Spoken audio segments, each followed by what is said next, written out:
Maya's on her way. Maya's on her way, and so is Pete. Good evening, everyone, and welcome to the Cleveland Community Police Commission's full meeting for the month of April. We're located at Garrett.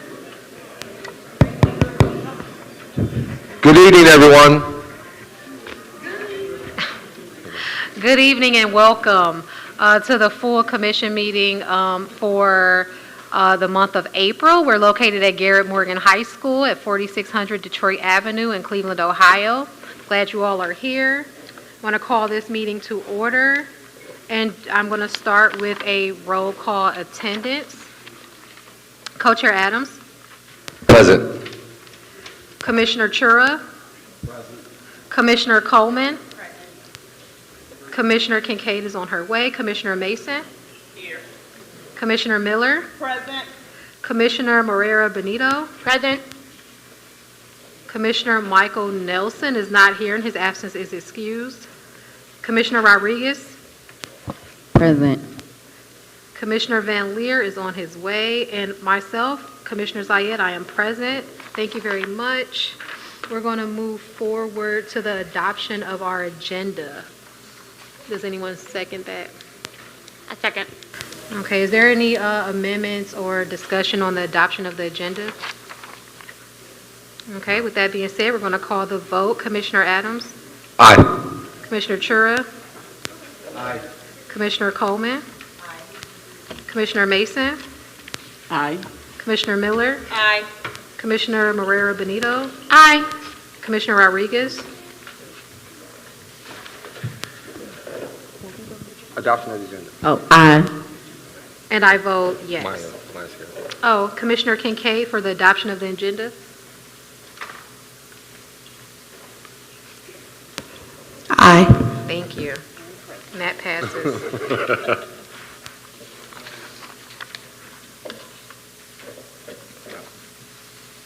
So the next item on the agenda will be, we will clarify our meeting decorum. This meeting of the Cleveland Community Police Commission is a lawful meeting. Under Section 605.04 of the codified ordinances, no person with purpose to prevent or disrupt a lawful meeting shall do any act which obstructs or interferes with the due conduct of such meeting. Members of the public are invited to speak in accordance with the public comment rules. Disruptions, including but not limited to speaking out of turn and or making loud utterances that interferes with the due conduct of this lawful meeting may constitute a misdemeanor and a violation of Section 605.04. If this meeting is disrupted, I will call for a recess and the room will be cleared. Persons who violate the city ordinances and commit misdemeanors may be subject to prosecution. When this body is able to return from recess, then in compliance with the Ohio Open Meetings Act and Section 101.021 of the codified ordinances, the meeting will be open to the public. Thank you. Thank you. So we're going to move forward to the next item on the agenda, approval of the minutes from March, from the March full commission meeting. But I moved to postpone this because, and just postpone this to the next meeting because there was an issue with the transcription and the language regarding the 2023 grant motion. So until that is corrected, I think that we should postpone the approval of these minutes and we can make those corrections and then approve these minutes in May. So we'll just postpone that. So we're going to move forward to our public comment section. Oh. So what about November? We can do the same. We can approve all the minutes in May. Okay, Sam is going to bring us the form. One moment, please.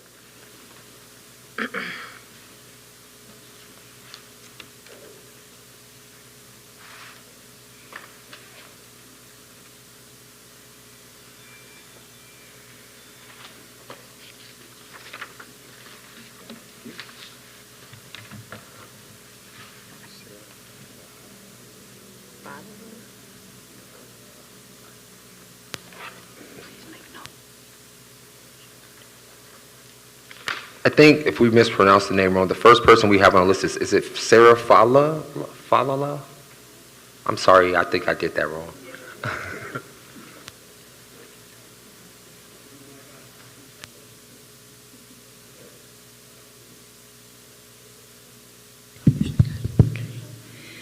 Good evening. My name is Sada Fadlallah, and I actually live not in Cleveland proper, but I work in Lakewood. I am here under some concerns regarding not only the introduction of drones, but also the continued investment of resources and continued support for increased surveillance. As an organizer and an activist, I find it to be pretty alarming that I feel like we're just slipping more and more towards this idea of increased surveillance equals increased protection and public safety. So not only is that an alarming thing to me and something I want us to genuinely consider and not continue to support, especially as there's just continued targeting of people who speak out for things that should be protected under the First Amendment. We shouldn't continue to funnel in resources to potentially violate people's Fourth Amendment with regard to, holding on to images of people at certain things, at protests, at rallies, at things that are protected under the law. So while that's what brought me here, I think another point I really want to stress is my concern at the lack of transparency with regard to tech support initiatives that are supposed to be public-facing and public welcoming. And in my perspective, I have emails to show that I've had communications with Pete Van Leer, but he's not here to put face to the name because we have spoken, and I have expressed interest and serious interest in being a part of these work groups, and he hasn't ever followed up while also promising to follow up. So just that continued lack of transparency along with sort of the steamrolling of these types of initiatives is very concerning to me. And that's why I'm coming to this body, who I am hopefully putting my trust in to think very critically on what increased surveillance does for especially Black and brown communities and people who actively support the Palestinian community and are allies of that. And that's basically what I want to say. I don't want to be long-winded, but I think that it's just very important that we don't just continue to do these things without having checks and balances, and I don't support increased drone use. That's not the way that I want my tax dollars to be used, and I think a lot of people in this room would also agree with that. So thank you for your time. Thank you very much. Sam, can you please give her your card? Thank you.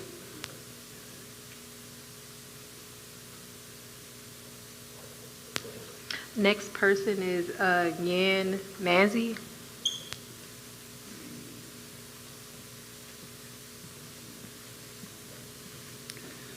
I'm Ian Manzi. I live in Garfield Heights. I'm also here out of concern for increased drone surveillance. My concern is also with high-tech surveillance of protests in particular. As the last speaker mentioned, we are seeing pro-Palestinian and labor activists be targeted, and local law enforcement agencies are cooperating with ICE in many states. Just this morning in Michigan, homes of pro-Palestinian activists were raided without warrants. There is a video online, it's incredibly violent. A battering ram was used to bust in the door, personal items were taken, electronics were seized, and these activists were brought into custody with no charges filed. When protests are policed with this kind of high-grade military surveillance equipment, people's right to privacy is inevitably violated. We're already seeing police targeting protesters without charging them with crimes, and the current administration clearly has no problem disappearing people without confirming their charges or affording them due process. I don't think it's wild fear-mongering to consider how personal identifying information gathered with this kind of crowd surveillance could result in our community members being unlawfully detained, black bagged to an out-of-state holding facility, and then potentially sent to a death camp in a foreign country. It is happening right now. We need to keep people safe. This body is set in place to work towards that goal. I don't think that increased drone surveillance does anything to accomplish safety. So I would implore you to really think about how we could keep our community safe without high-tech military-grade surveillance equipment.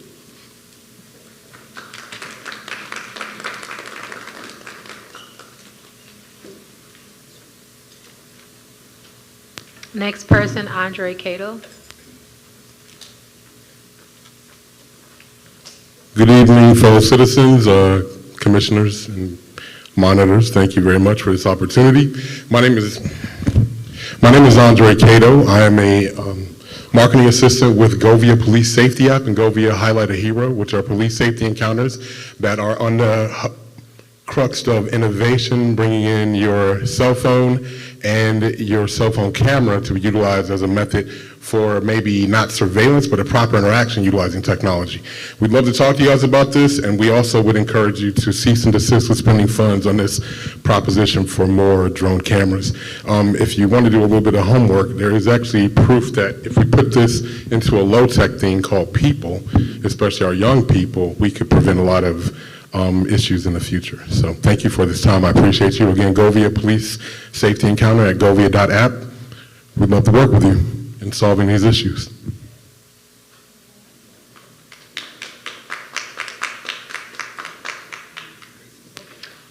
Thank you for that. Next person is Giorgio Sabino.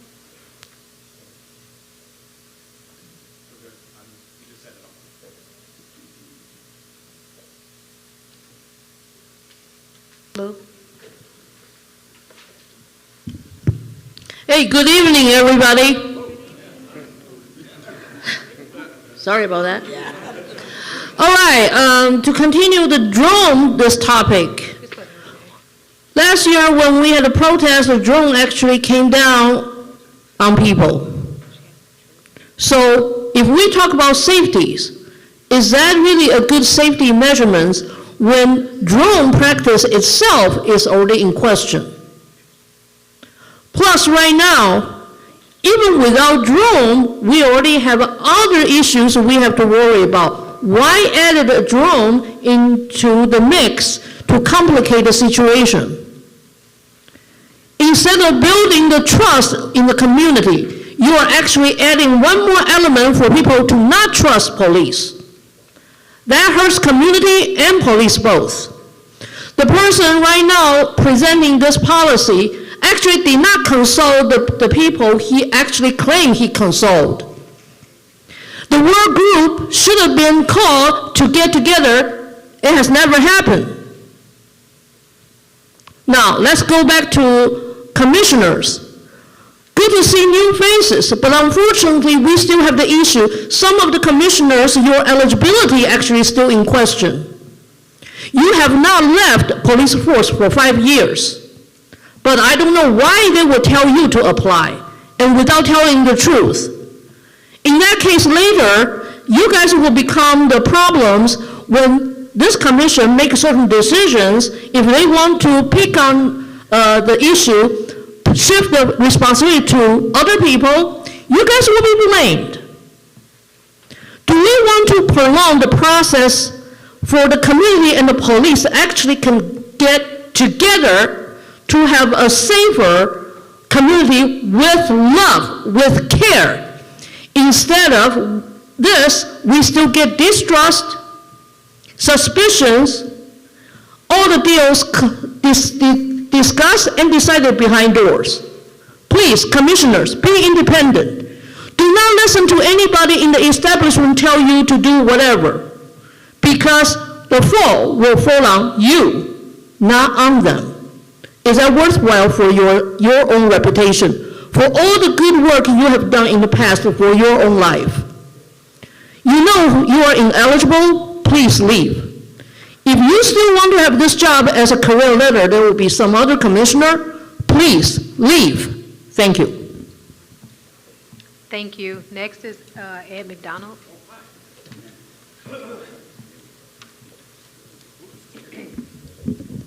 Hello, Commissioners. Hi, how you guys doing? I'd like to identify myself. My name's Ed McDonald. I'm a drone operator for the past 8 years in the city of Cleveland.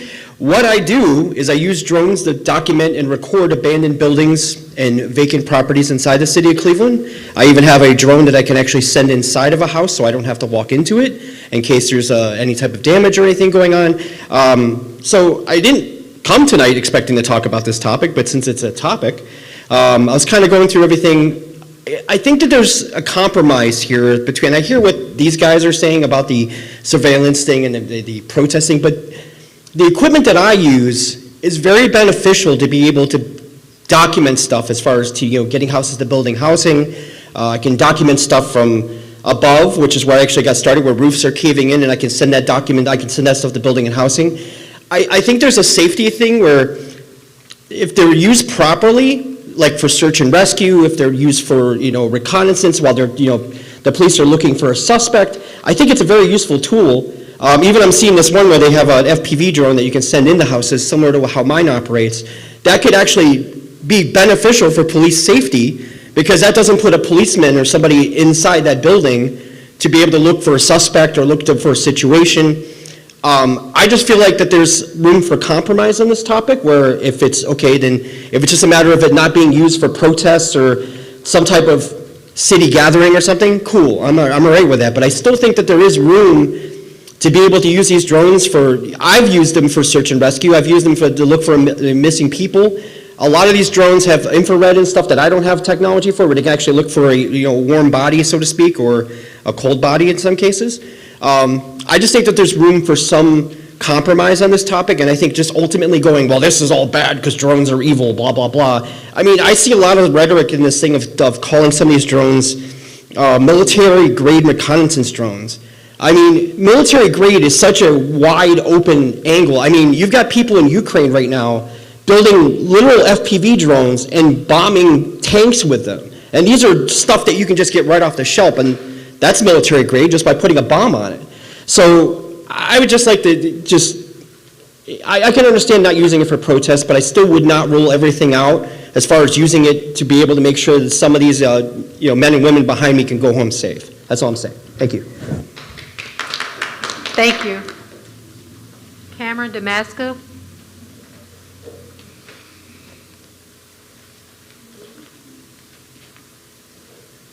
Hello, I'm also here to speak on the drone policy today, and I do agree with what the previous commenter had said, that there are a lot of positive uses for drones. It can be used to keep people safe. I understand all of that. The concern is about how they have been used, about the people who are operating them, and how they have been misused and may be misused in the future. So I want to start with that, and then I want to talk a bit about what I heard on a hot mic today. I heard a quick conversation between County Executive Chris Ronayne and Chief of Police Dorothy Todd, where Chris Ronayne came up to her and said, "Thank you for your help at a certain Lake Ave address," and then that I will have your back. This was in the middle of a conversation Terry Wong, former commissioner, was having with Dorothy Todd about these drones. So my interpretation is that the specific Lake Ave address he's talking about is his home address, where there was a protest. We've had numerous protests where people have gone through residential streets in Cleveland, including down his street, but it was only when we went down his street that we were responded to with about 60 police officers in improperly deployed drone, and this resulted in, I believe, about 5 detainments of protesters simply using their First Amendment protected speech.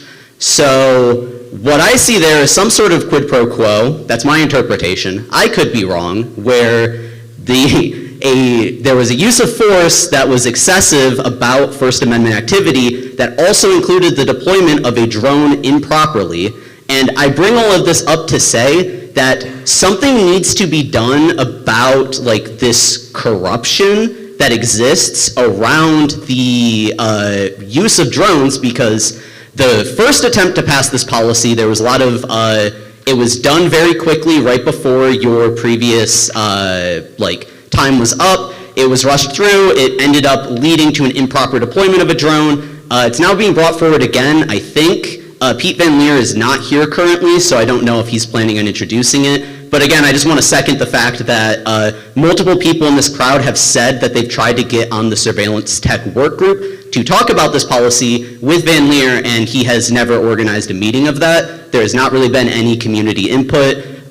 There seems to be a lot of vested interest in getting these drones up to spy on protesters, and with what we're seeing around the country right now, there should be an open conversation about this. People who want to be a part of the work group should be invited to the work group. There's no reason to pass this tonight. Thank you all. Thank you. Daryl Houston?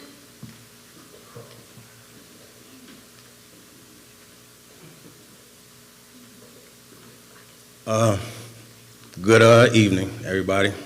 Glad to see all the new faces. Hope you guys can get something done. We're waiting on it.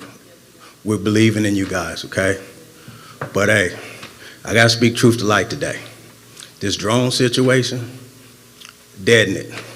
Reason I mean say deaden it, we need it.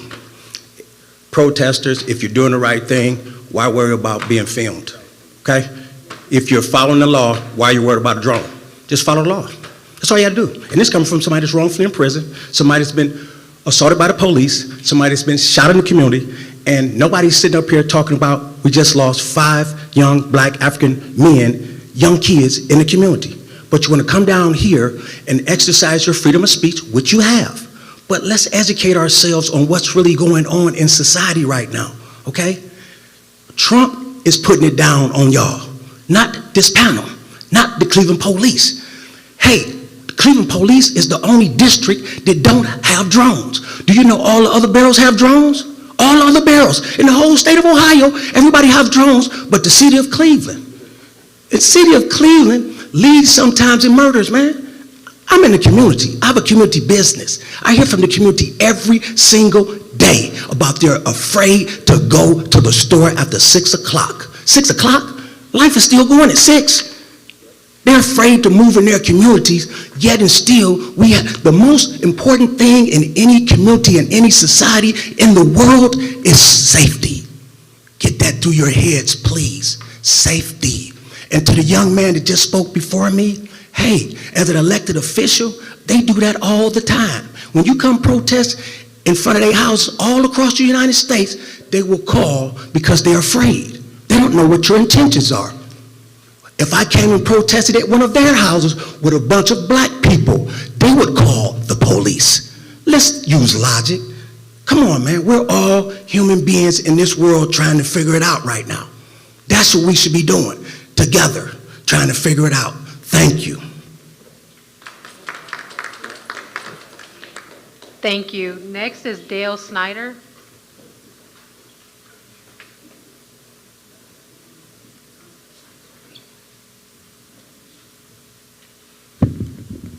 Hello, everyone. How you doing, panel? My name is Dale Snyder. I represent Roll Go, Inc., which is a nonprofit that fight against recidivism. They fight against recidivism through Class B CDL training. But more personally, and in particularly, I'm here as a community member representing a demographic that is underrepresented in rooms like these. And I'm talking about young black men between the ages of, I don't know, let's go 20 to 50 or 45. And they're not here. And they're not here for a lot of reasons. One of the reasons is because they feel that they're on a frayed end, and some are not aware of the things that go on in rooms like this. And I was one of those people. And I'm not going to be one of those people. And I'm also advocating to get those people and say, look, you need to get in these rooms because these rooms affect how you view our community. Our community, Daryl talked about safety. Well, it lies in that demographic. A lot of the community is afraid of that demographic.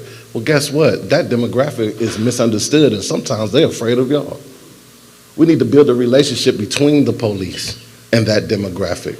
We need to build a relationship between the community and that demographic. And I'm not saying it's not being done. I don't want to just say all and group everything in. But there needs to be more attention and there needs to be more representation. As I'm educating myself, I'm noticing one thing. Dark are the lines that divide us. I see that. I do. But I also see that our heartstrings really are stronger than the lines that divide us. I don't know nobody in this room don't want decent food on their table, clean clothes, bills paid, kids safe. I don't know nobody in this room that don't want that. I don't know nobody in this room that don't want safety. So I say to all, let's continue to build these communication. As I'm learning about the CPC and other faculties, I support you all that in nature support the community. That'll be all. Thank you. Next on the list is Marva Patterson.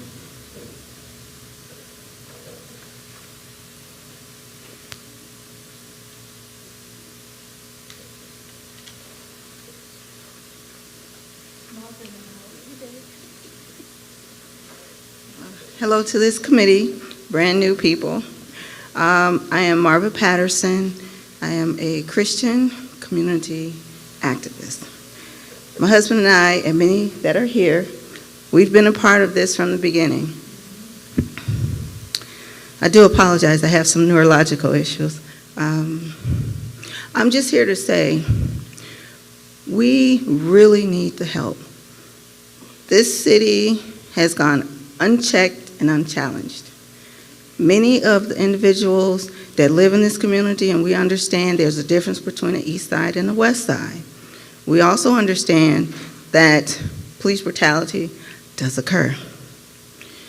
So I'm just here to say, please do your due diligence to ensure your integrity, which will transfer to the community.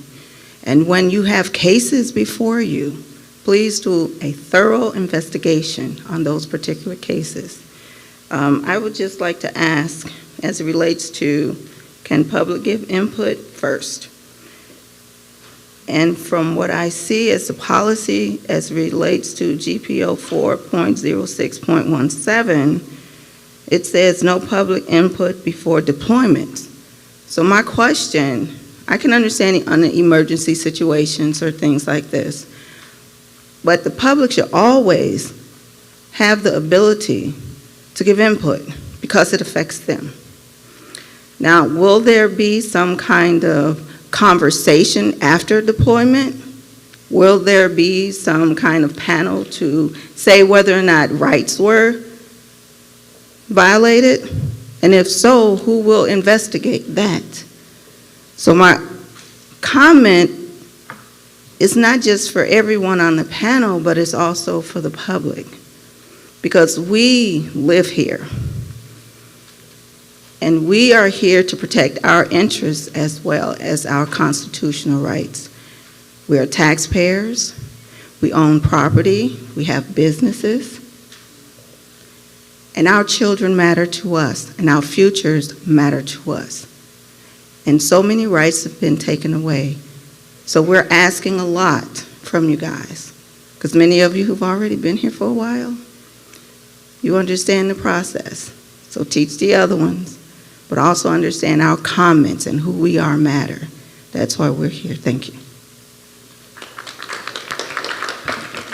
Thank you. Terry Wong.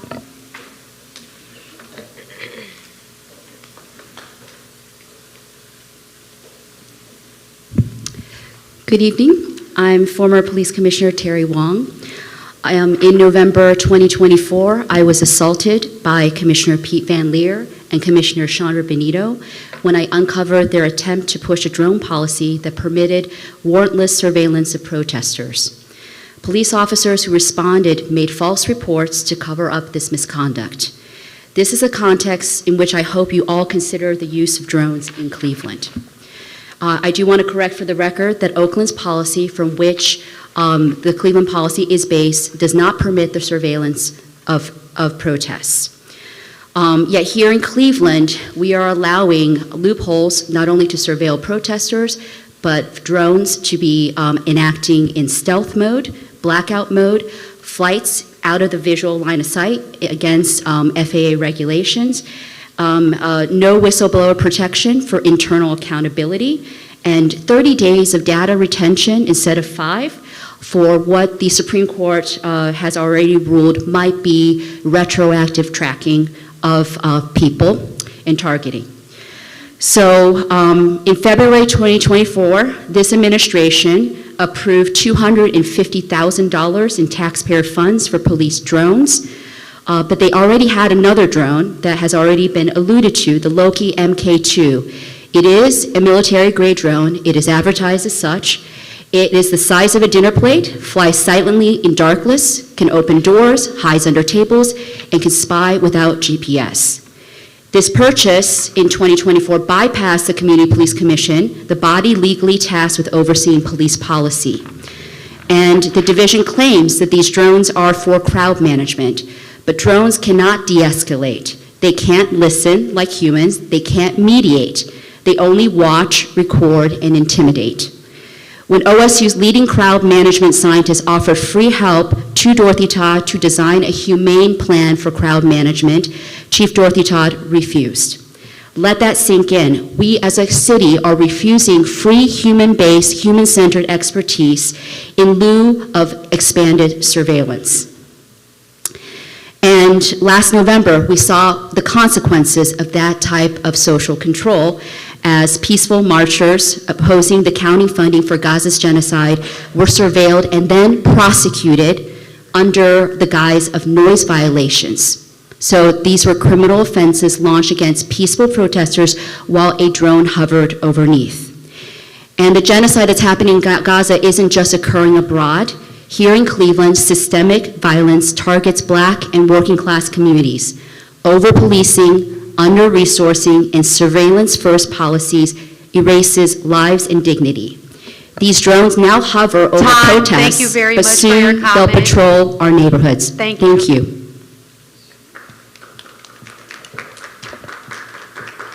Next is LJM.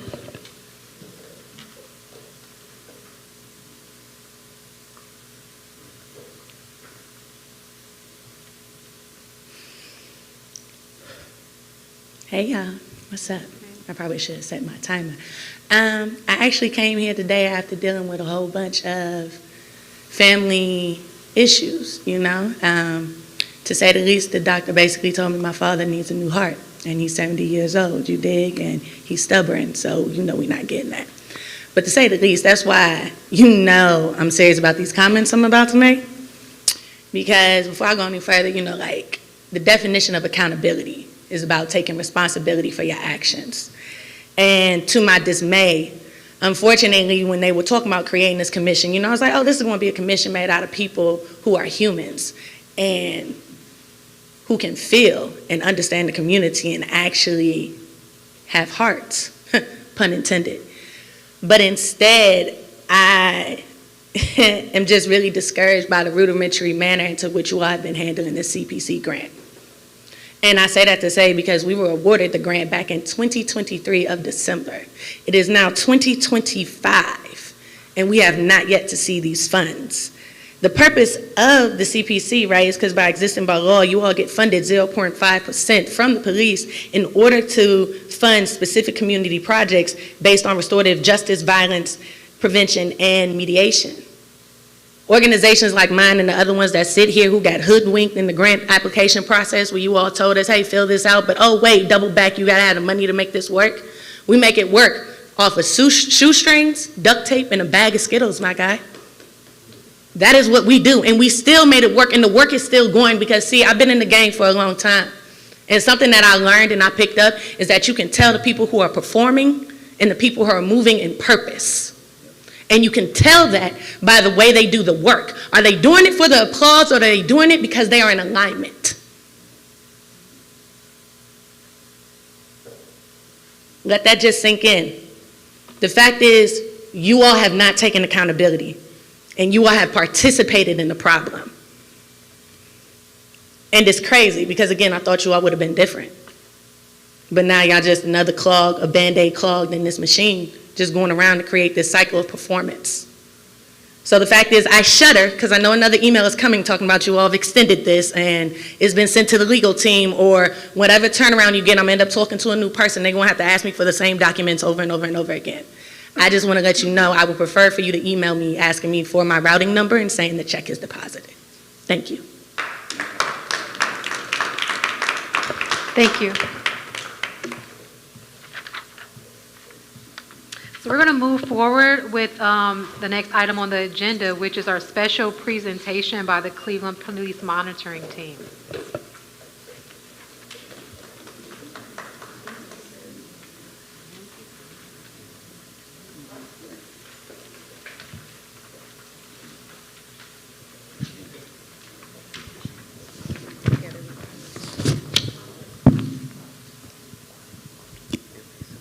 Good evening, ladies and gentlemen. Good evening, ladies and gentlemen. My name is Charles C. I'm a member of the Cleveland Police Monitoring Team. On behalf of the monitor, Carl Racine, and the entire monitoring team, I want to once again welcome all of you to tonight's meeting. Can you hear me over this mic? Good. I want to extend a special thanks to our friends at CPC for jointly hosting tonight's meeting. Appreciate that. And extend a special thank you to Ms. Samantha Martinez and her staff partner, Jocelyn Sandusky, for help in making this room available and the information that you have there before you. Also want to thank Brian, the head of maintenance here, who had the room set up, and we met with him several times and was here early and got us all together. And also want to thank my staff partner, Dr. Ronnie Dunn, who has helped plan this evening's community meeting. Thank you, Doctor. I also want to extend a special welcome to the newly CPC appointed commissioners, and thank you for the obvious commitment that you are making to the responsibilities of the commission. We look forward to our work with you together. Special greetings to our friends in attendance from the city, our law enforcement personnel here with us tonight, DOJ staffers, and any elected officials that might be present here this evening.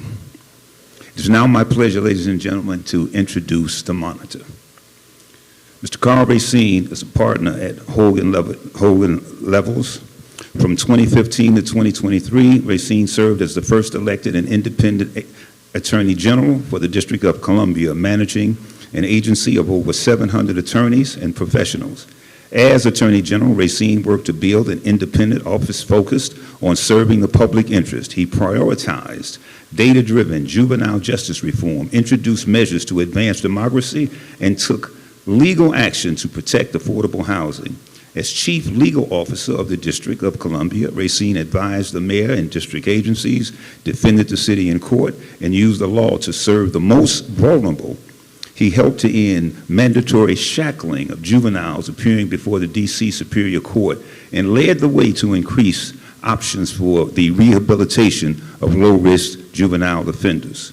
Mr. Racine has served as the federal court's independent monitor for Judge Solomon Oliver Jr., overseeing the implementation of Cleveland's Police Department's consent decree for the past 2 years. If I continued sharing his distinguished resume, we'd be here well into the evening. But I suppose that you'd rather hear from Mr. Racine than about him. Ladies and gentlemen, without further ado, please welcome to the podium the monitor, Mr. Carl Racine.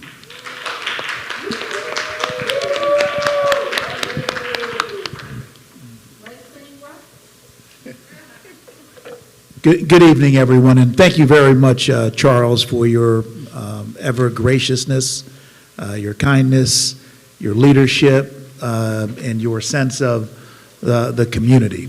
Charles and Ronnie keep us on the monitoring team grounded in Cleveland, no matter where we live or work, and it's always a pleasure to be in Cleveland and be in community. Seeing so many people who we've engaged with and interacted with for the past almost 2 years. And so it's a pleasure to be here tonight. Let me first say thank you to Co-Chair Zayed and Co-Chair Adams. I'm incredibly impressed with your hard work. In particular, everyone should know that there is a time period where there were only 4 commissioners, but every day the work of the commission was being done by this group of 4 people, led by these 2 leaders. on any number of important issues. They don't have hours. They do have jobs and other responsibilities. But I can tell you that whether it was at night, 9 p.m. afterwards, or on the weekend, Saturday and Sunday, always available to try to move the commission forward. Part of our job as the monitoring team is to evaluate, various aspects of the city, including the CPC, which means we're not going to agree every single day. But one thing I will always absolutely tell you is how impressed I am with their dedication, hard work, and focus in not easy times. So thank you very much. Welcome to the new members. And as you've been encouraged by others in the community, really want you to work as hard as you can and to do the right thing by adding your own experience, values, and observations in your jobs. You all should know that the monitoring team has been a steadfast advocate of the CPC. We think the CPC merits more funding, more support in order to achieve its job, and we really believe that it needs to be respected in regards to its independence. It's incredibly important for people to remember what the residents of Cleveland overwhelmingly voted for, and what they voted for overwhelmingly was an independent CPC that actually has more power than any like commission in the country. And so, even as we're getting launched after 2 years, the whole point of the CPC is to be an independent actor, a check and balance, because the residents of Cleveland overwhelmingly wanted that. I noted earlier that the police chief was here along with her deputy chief. Very much appreciate their early presence. And I see other members of the CPD here. Thank you. And we look forward to continuing to work with you. I have the pleasure of working with, thank you, with an incredible, hey, look, I'm using my offhand. If the mic drops, everybody please remind me to put the mic up, okay? All good.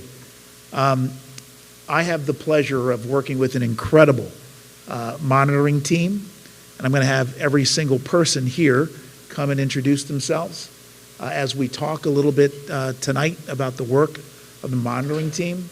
I think it's really important to hear not only from me, but for you to understand what these other professionals do with their time on this most important assignment. It was at LJM. You talked about folks moving with purpose. I have to tell you that this monitoring team moves with purpose. They are focused on trying to get a fair and full assessment of the Department of Police in a way that allows the public to see what progress has been made. I want to highlight that we are assessing the Department of Police in 3 areas for the first time in 10 years of the monitoring operation. We are lined up to do more assessments into the future. 10 areas, again, are what the consent decree is about. If we're fortunate, diligent, and we have the city's cooperation, we'll be able to get upwards to 5 to 8 assessments done in the next 2 years. Again, this team does not want to be working on this consent decree for any day longer than it should. And you have the commitment from the monitoring team that that's why we're doing this work. It's for the public's good. So let me get folks to come on up and introduce themselves. Abby, why don't you come up first, and then I'll have others.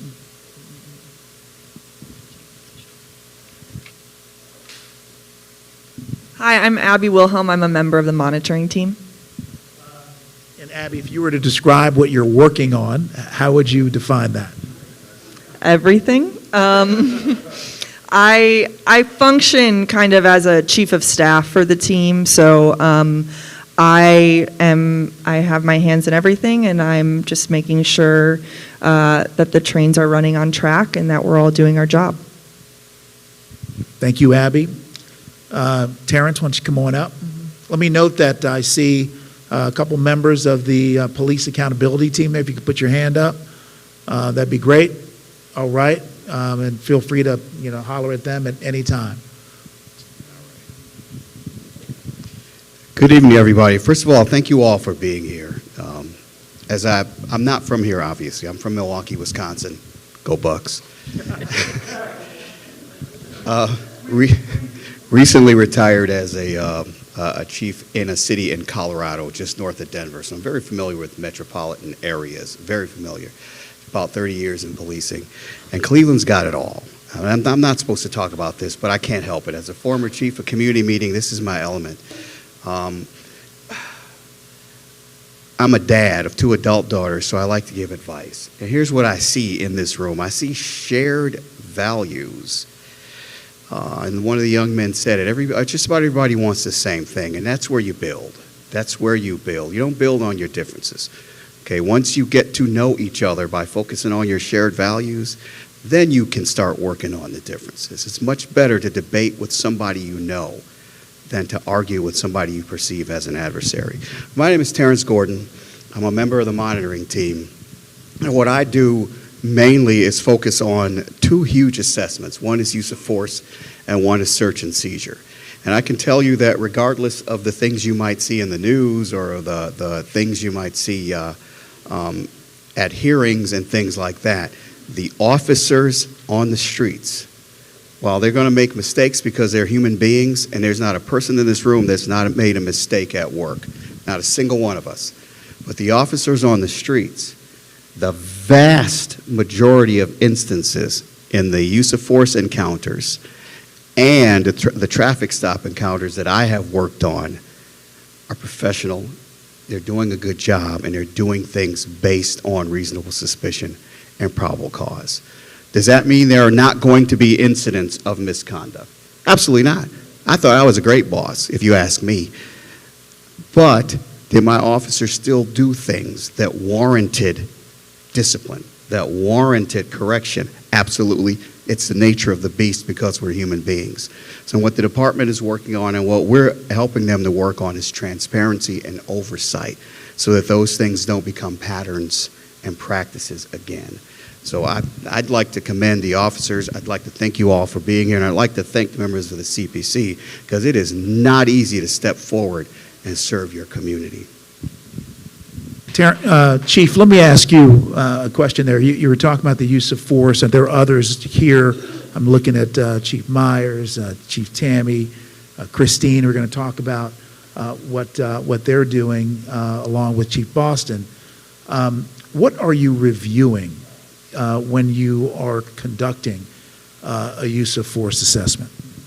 It's the assessments are extremely thorough. So it's very granular. So we review the reports that are written. We review the chain of events that occur as it's being reviewed up and down the chain of command. We review any corrective action that may stem from that. And we look at body camera from the beginning of the incident, body camera video, from the beginning of the incident through the end of the encounter of anybody who's involved. And a lot of times we also look at the supervisor's body-worn camera video as well, if one responded to the scene, just to make sure that the investigation was conducted thoroughly, objectively. They spoke to the officers, they spoke to any witnesses, and they spoke to the person upon whom force was applied. So it's a very thorough review, and it is a large sample of uses of force. And right now we're in the middle of a 4th quarter review. And I'm telling you, the officers get it. The officers get it. And I've only been on this team less than a year, so I can't speak for what happened in the past. But I can tell you now that in the vast majority of cases that I am reviewing, they're making good decisions and doing the right thing. Thanks a lot, Chief. Really appreciate that. Let me note, I meant to note at the outset that Ms. Argawal is in the house, the new Inspector General, recently is now in that position. You want to just come up and say hi? Let everybody see you? Come on up here.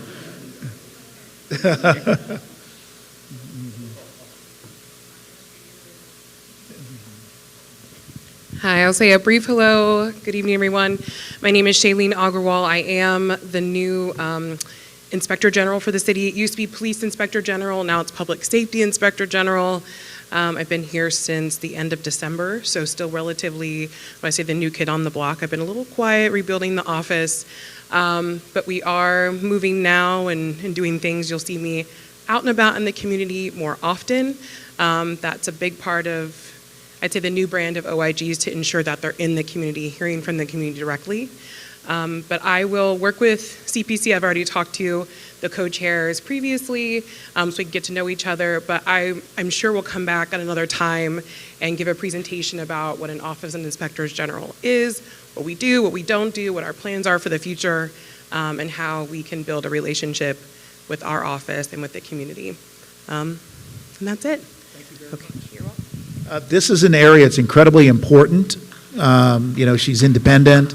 She'll be following up, investigating, areas that need improvement. She'll be also evaluating protocols to see whether they're consistent with best practices. And we certainly look forward to working with you and your office very much. There were 3 upgrades that related to your assuming that position, because the position hadn't been filled. Another yet important check and balance for the community on law enforcement and the city. So welcome. Let me bring my next colleague up, just in order here. Rick, Chief Myers, come on up, introduce yourself. Thank you very much. My name is Rick Myers. I'm a retired police chief. I hate to tell you what I'm going to say next because I get very depressed thinking about how old I am. But next month will be the 48th anniversary since I first took the oath as a police officer. I retired in, well, I haven't really retired. I retired from chiefing in about 2019. But since then, I've been consulting, and probably my favorite gig is being a part of the Cleveland Monitor team. I grew up in Michigan, but for you Buckeye fans, don't worry. I'm a diehard Spartan, and we share a common enemy, okay?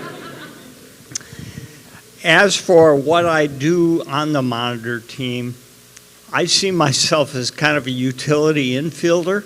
Whatever they want to throw my way, if I can be of value, if I bring value, I take joy in the work. I'm involved in 2 of the assessments currently, the use of force and the search and seizure. So in the course of that, like Terrence just described, I read a ton of police reports.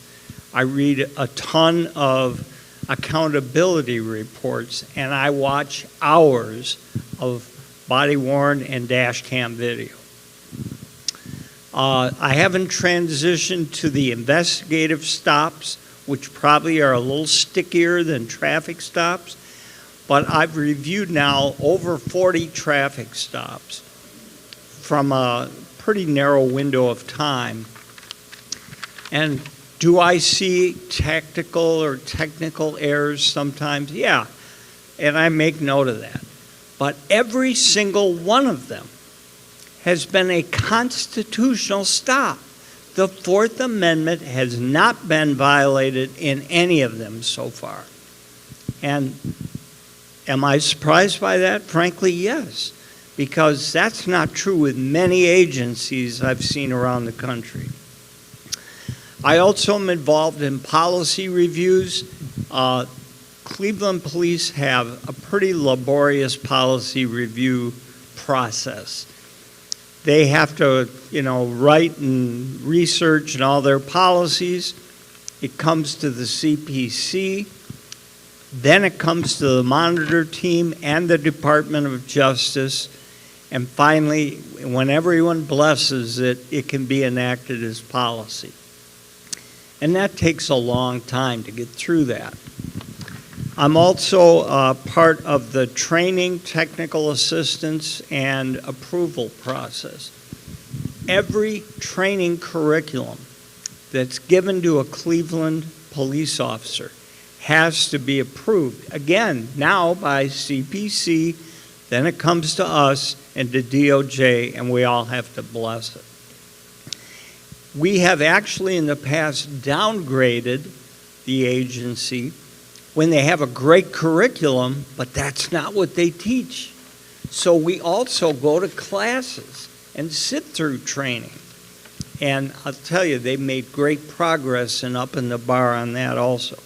And finally, I'm kind of the resident expert on community-oriented problem-solving policing. When I got my master's degree, I studied under the professor who coined the term community-oriented policing. It runs in my veins. I'm a strong disciple of it. So I now am tasked with developing a methodology for our CPOP assessment, which will run into probably early next year. I'd like to summarize in a couple areas. In my experience, the brightest spot so far that I've seen through the whole consent decree are the men and women of the Cleveland Division of Police who do the line level work. Your beat cops, detectives, professional staff. The pushback and resistance that we see is not coming from that level. They are delivering the mail, folks. Are they perfect? Hell no. No cop ever doesn't make a mistake. But when we see a mistake and it's borderline egregious or inappropriate, and we bring it to the attention of staff, they're doing something about it. Occasionally, we may disagree with the discipline level or whatever, but that's part of our job. So I can't sing enough high praises for the work of the men and women in uniform, driving those squad cars, working hard to keep everybody safe. I also really want to thank the CPC volunteers. I've been involved in leadership and government for a long time, and I know what a burden and responsibility giving up all the time it takes that you're working on these issues. Know that we support what you're doing. We're here as a resource and to help you. And we really want you to keep the ball rolling and accelerate it when possible. I think that's enough of my time. Thanks, Carl. Thanks, Rick. I really appreciate it, Chief. Let me just say, you're going to hear the truth from what they're seeing. You also will see the truth of what we're observing as you read the semi-annual report that we put out twice a year. We have no interest in sharing anything other than our best opinions around what we're seeing to you.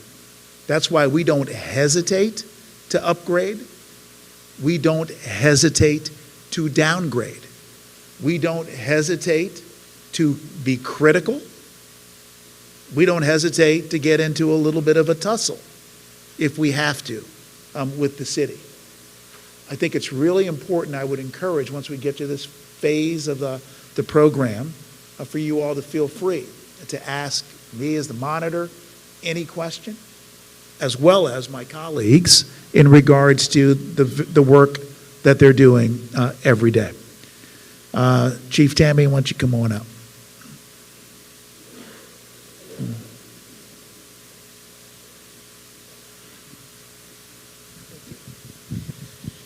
Good evening, everyone. I have kind of a cold, so I'm going to hold this down so my colleagues don't have to speak after me into a microphone, but I will try to speak up so everyone can hear. My name is Tammy Hooper. I'm a retired chief of police. I was a sworn police officer for 32 years, meaning I started at 12. I've been retired now since 2019, and when I retired, I was the chief of police in Asheville, North Carolina. Prior to that, I served 26 years with the Alexandria Police Department, which is part of the Washington, D.C. metropolitan area. What I do on this team is a subject matter expert, as are my colleagues, and I kind of cover a lot of the areas. One of the things that I do is, along with Mr. C and Abby, I'm the liaison with the CPC, so I attend our biweekly work group meetings and have helped out with some other things going on with those guys. I also am the liaison with the Inspector General, who I've now had a couple meetings with, and I am very, very looking forward to continuing our work together. You guys are going to get a lot of benefit from having her here. She's a very impressive person. The other things that I do is I, like my colleagues, am involved with the assessments. We just got through completing our CIT, the Crisis Intervention Assessments. So those reports are now going to get produced as a result of that. And I'm also on search and seizure, and I do use of force. And we also have, as you will hear probably more thoroughly from our next colleague, we have a number of additional assessments that we're planning over the next year to try to accelerate the rate with which we are assessing the compliance level of the CDP with the consent decree. The other thing that I do, and I want to mention this because there was a lot of discussion. One of the things that I do, I review policies, and I review training lesson plans, as do some of my other colleagues. I want to just quickly mention the drone policy. I'm the person who reviewed policy for us. We don't review policies until after they go through CPC. After the CPC puts out, approves a policy that comes to us, we review that along with the DOJ. When I review a policy, my standards for that are that it be in compliance with the consent decree. Okay? With the drone policy, the drones did not exist in this form when this consent decree was enacted, when the settlement was made. So as a result of that, there's not a direct part of the consent decree that talks about drones. There are parts of the consent decree, however, that we can look at in terms of constitutional policing, in terms of Fourth Amendment things that we expect out of the policies that we review, and we have to be sure that they don't conflict with any of those. And the draft that I saw of this policy did not conflict with any elements of the consent decree. Also, because this is a newer technology, I consulted model policies throughout the country, including from the International Association of Chiefs of Police and an organization called Lexipol that puts out police model policy and handles policies for many police departments throughout the country. The draft that I saw not only did not conflict with those model policies, but further is more restrictive than the model policies that are out there. So that's the standards that we have to look at. How the community talks about, agrees what the CPC's job is in determining what they want to see in policies, that is not a standard that we can apply. That is for you all to do with the CPC. And I see that this policy is again on the agenda. Whatever draft we get, we will review it by the standard that we are authorized to do. Okay? And so I fully expect we'll be seeing another iteration of that in the near future. But I wanted to be clear about what our job is when we look at policies or training or things like that. Because we're not here to tell them what to put in a policy. We're here to say, is this consistent with what the consent decree requires? And then finally, I want to just say I'm not as verbose as my two prior colleagues. So, but I do want to say that in the probably 4 years or so that I've been doing this, and I've done many, many assessments. And just circling back to use of force, we assess all of them, not just a random sample, but all of them. And so far, for looking at the 2024 cases, we're working on fourth quarter right now, compared to 2, 3, 4 years ago, there's been substantial improvement from CDP officers on things like de-escalation and the things that we want them to be doing. And so I want to give them credit for that. They're not perfect. They still make mistakes. Our job is to say, if they messed up, somebody's going to hold them accountable for that. So we're also looking at the supervisory responses and how they investigate those use of force cases to make sure that they're seeing what we see. And then when there's a problem, they're doing something about it. And then we will then go and dig out the documentation to make sure they actually did something about it. So I just want to be, kind of let you guys know my perspective on that. And not being a verbose person, I will pass on the microphone to my next colleague. Thank you so much, Chief Tammy. Not verbose, but she took a long time. And she explained very thoroughly, the work that she does. I'm going to have Christine Cole come up here. We're going to give her a new title, Director of Assessments, because she's really, the heart and soul of a lot of what we do around assessments. I think before I turn it over to Christine, I want to emphasize something here, and that is the reason why we're here, the reason why we are assessing aspects of policing in Cleveland, the reason why we are ourselves held accountable is because of the community. And the stalwart, my goodness, passionate, righteous community is to be extraordinarily well commended for bringing the consent decree to the city of Cleveland, for bringing the CPC to the city of Cleveland, and to making sure that all of us actors, including the monitoring team, are held accountable. Your level of skepticism is well earned, given history and what has occurred in Cleveland. And the idea of bringing in checks and balances is both routine, normal, and bold. And not everybody, all of a sudden, is okay with being checked and balanced. And so we see some of that tension play out, and I want to acknowledge that tension, but I just really want to thank the community, I won't say specific names, but they know who I'm looking at here, for constantly keeping, the pedal to the metal on the real necessity of checks and balance in order for us to have true constitutional policing, bias-free policing, fairness, and self-accountability by the police. With that, Christine Cole, Director of Assessments. Thanks for the promotion. I'm glad, too, that Carl got all Tammy's germs off the microphone. Though I had lunch with her and I've been sitting beside her all night, so I'm probably exposed. So watch out, Shantae. As Carl said, I'm Christine Cole. I've been with the monitoring team actually since 2015. So Charles C. and I are the old gang, and there's a couple people in the division that are still in the same roles that we've been working with. Captain Simon is the other member of the OG, but the rest of us have changed.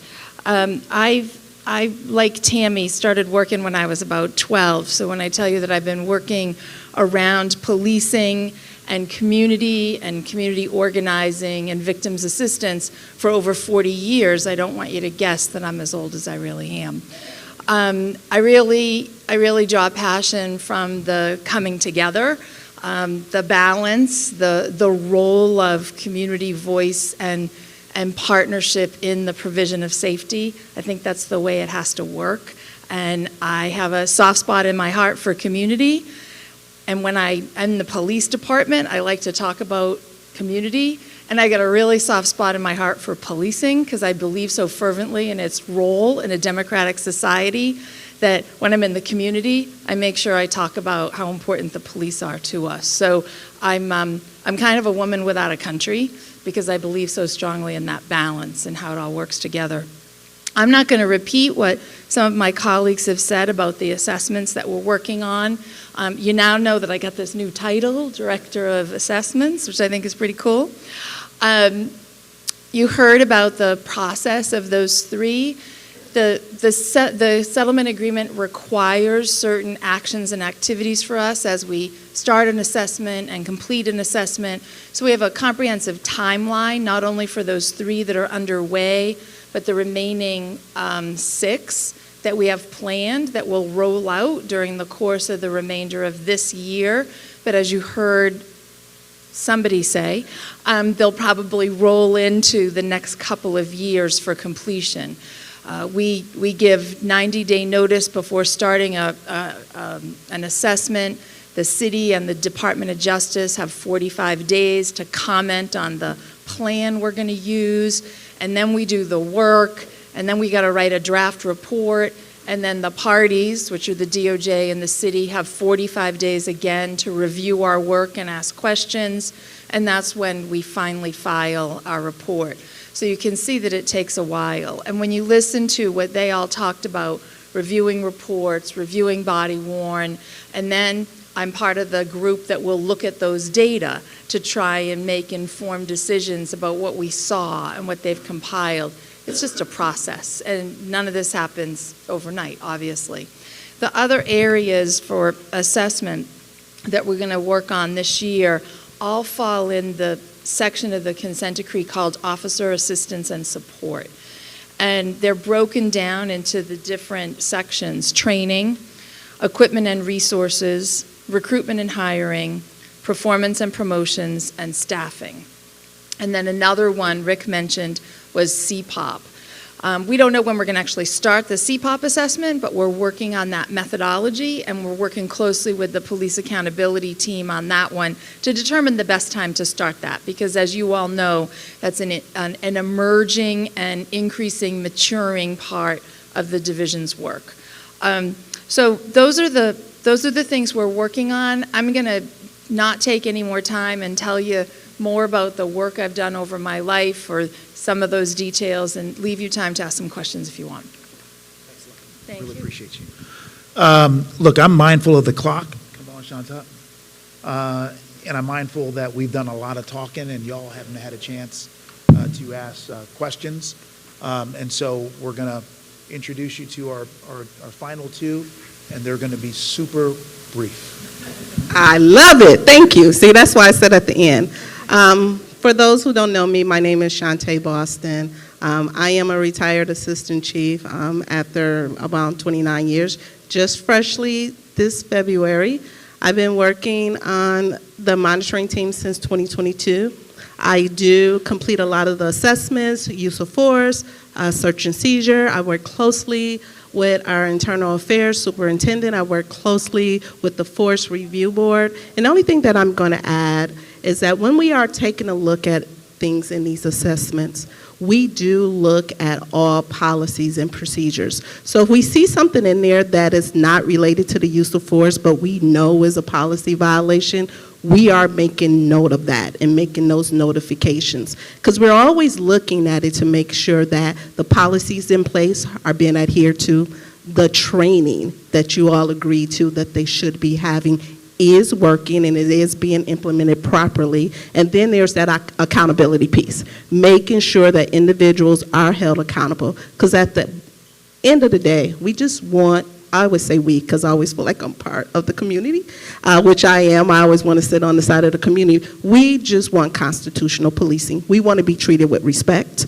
And we want our officers to understand that, yes, we support you, but we support you when you do what you're supposed to do. Thank you, Chief. Thank you very much, Chief. Dr. Ronnie Dunn is going to give us his time. Clevelander, working, really leading our search and seizure assessment, has been involved in this area as a professor, statistics, data, and all that for decades. So thanks for yielding us the time back. Charles, once you come on up, he's going to give some ground rules around the questioning. And y'all feel free. Let me just note, again, sometimes you read about or hear about skirmishes between the city of Cleveland and the monitoring team. When you read about those, I ask you to look really closely at what you're reading about. Because oftentimes what you'll see is that the disagreements or court fights are about process, right? We want documents. We want access to databases. We want to make sure that the independent agencies are fully independent. We want to make sure that the police accountability team is well funded and has staff. We want to make sure the CPC has the same. We want to see other things from OPS. When we have to have those disagreements, we're going to have them. And we'll bring it to the judge, and the judge will resolve those. We would prefer not to be engaged in process fights. Everyone here really wants to focus in on the work of helping with policy, helping with technical assistance, and assessing in a public way so that you can see for yourself how the department is doing. But the reality is, from time to time, we've got to dig in and hold our ground where we think it's important and consistent with the consent decree, and we'll never shirk on that. Okay, Charles. Thank you very much, Carl. And we're going to do the question and answer portion of our program, and just a few ground rules. If you've got questions, we ask you to please be succinct with your questions and avoid making any prolonged statements. If you please accord, as I'm sure you will, one another the respect that every individual is due. Please use respectful language as you address the issues. I've got my grandmother's picture and my wallet here, so let's use appropriate language. If the moderator asked you to cease and desist, please do so and do so promptly.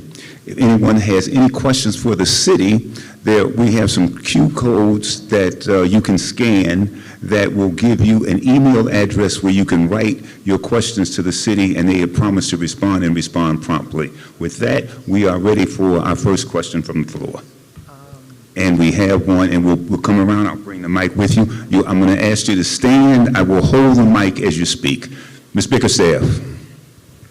And then we're going to try to limit the questions to just 2 minutes max, okay? Okay. So get to the question. Okay.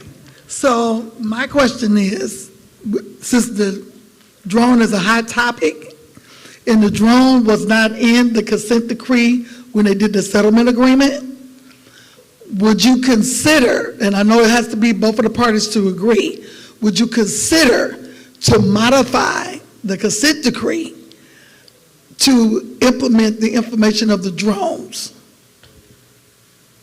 Thank you, Ms. Bickerstaff. As you know, the consent decree has been amended and modified pursuant to issue 24, which I know you were a leading advocate for, so there is precedent for that. I think that's something that, we would be open-minded to, for sure. Additionally, I should say, like the area of CIT, right? That's, really looking out for folks who are suffering from mental health concerns and making sure the interaction with law enforcement is as safe as possible, both for the individuals and the police officers. That too is an area where you've seen a lot of development and knowledge over time, and there's been discussion around perhaps allowing legislation to go forward that would bring even better practices to CIT than that which we are assessing right now. So we're always open to those kinds of discussions. Let me emphasize what Chief Tammy said, which is that in her review, she is looking at best practices throughout the country. Our input is going to be informed by that. Having said that, again, with respect to amendments to the consent decree, we're open-minded on that. Next question. Thank you, Brenda. My question is kind of different. Okay. Why monitoring team cannot have your independent expert from out of town to show up more often here? Because people do not really know what kind of job they do, so the community still has a suspicion, misconception. So we definitely respect Mr. C doing a good job and Dr. Dunn, but all of you from out of town, you should actually come to Cleveland more often. You can even incorporate your personal vacation, at the end of 2 days, add extra 2 days for your personal vacation. We don't mind that. If you don't really come into the community, how would you earn the relationship for people to understand you are not just getting the money out of the city of Cleveland, taxpayers' money, you're actually doing a good job for us.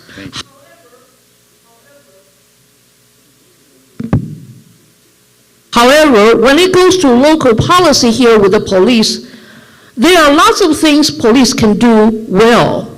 And of course, I understand you only review the policy submitted to you. But can you make a suggestion for better methods than some of the silly stuff we have here going on? Thank you. Thank you very much. And I think you really hit on a great point, and that's why, we had, the members of our team specifically come out this week. Some got here Monday, not leaving until tomorrow, in order for you all to get a sense of the work that actually is being done. Fortunately, a lot of it can be done virtually as well, and that reduces costs. But there, frankly, is nothing better than in being on ground. And so I will accept your invitation and look to book an extended stay with vacation. I will also just say, too, we're in town roughly once a month. We're not always, here speaking at CPC, but just so you know, as it currently stands. Okay. Yeah, and I would also like to add to that, the monitoring reports that you have in your hand, that's representative of the time and the work that the monitors are doing when you're not seeing them. When you look at this 16th annual report or the semi-annual report, you can see that they've been in person and that they've been doing a lot of work. Yes, ma'am. I only have one concern, all right? With all the money that you are charging the city of Cleveland for this monitoring team, okay, how much do these books cost to get printed? I want to know why you are getting paid so much money, all right? Because it's not fair to us taxpayers that we're paying X amount, and this should have already been completed, this whole mess, not to keep lingering on. That's my... Well, I appreciate your question. As a taxpayer myself, I live in D.C., and the taxes are extremely high there. What I'm telling you is that your concern is righteous. We have an obligation to do our job in an effective and efficient way without waste. I do think it's really important to be reminded of why we're here. We're here because over decades, Cleveland and its police department, unfortunately, stood out for reasons that are not positive. We're here because Cleveland agreed, rather than contest, a Department of Justice scathing investigatory report. We're here because we're all committed to bringing the city of Cleveland to a point of constitutional policing, fair for every Clevelander. We have no interest in being here, as the judge says, one day longer than we need to be here. The best news is that you've heard about a number of assessments, deep assessments, that are on their way to being completed. This monitoring team will go away, and the check and balance is going to be fulfilled by the CPC. They will then be the Cleveland homegrown agency responsible for the work that we have done. We are not there yet, ma'am. I ask you for more patience. The best thing that Cleveland can do is focus not on process, not on excuse, not on blame games, but focus instead on getting the work done necessary for the police department to get into compliance. And we will be fair in the job that we're doing. Thank you. Thank you. I've asked this question before, and I'll try to be as succinct as I possibly can.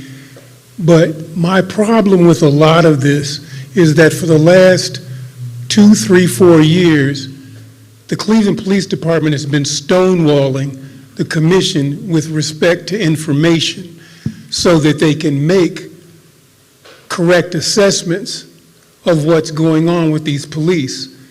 And from my understanding, nothing much has been done to correct that flaw. My question is anything being implemented at this point to rectify that situation? And point B of that is the federal judge, Oliver, able to implement upon the Cleveland Police Department a punishment that says, if you don't release this information within 30 days, we will penalize you $10,000 a day until you relinquish that information? We need policies like that in place in order to move this forward. Very, very much appreciate the question there. And wherever we go, whenever we're in community, the number one concern from the community standpoint is the need for accountability of government. And we're with that. And indeed, there were troubles and problems with delays in getting the commission the kind of documents that they need. There were backlogs in that regard. The court did, in fact, get involved. With the court's involvement, the city, has done far better in regards to making up those backlogs. Currently,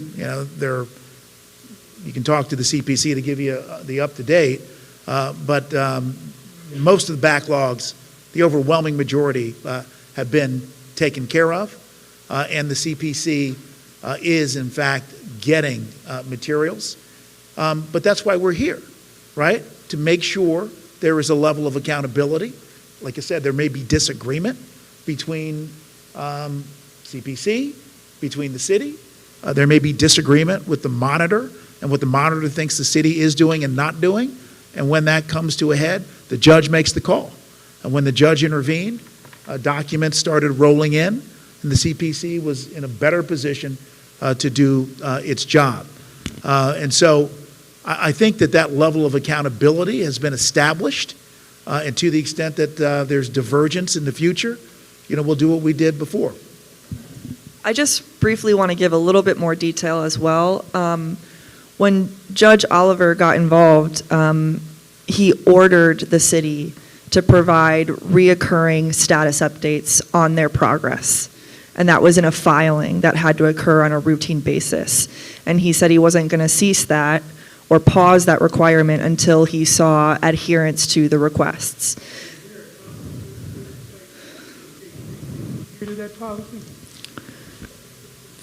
I mean, the filings were adhered to, so the city did as the judge ordered. And we've had the backlog significantly fulfilled. The other thing I will say is that at yesterday's status conference hearing, the judge indicated that he would like to meet with the parties on a monthly basis to ensure that work is moving forward. And speaking on behalf of the monitoring team, we were really pleased to hear that, because that kind of involvement is going to help accelerate things in a way that's necessary. And so to your point about, to what degree is the judge getting involved, he is very leaned in and focused on this work. Yeah, and any failure to comply with a court order implies a consequence, definitely. Oh, it's so okay, sorry. Charles. Thank you. I talk a little better. Commissioner. Thank you.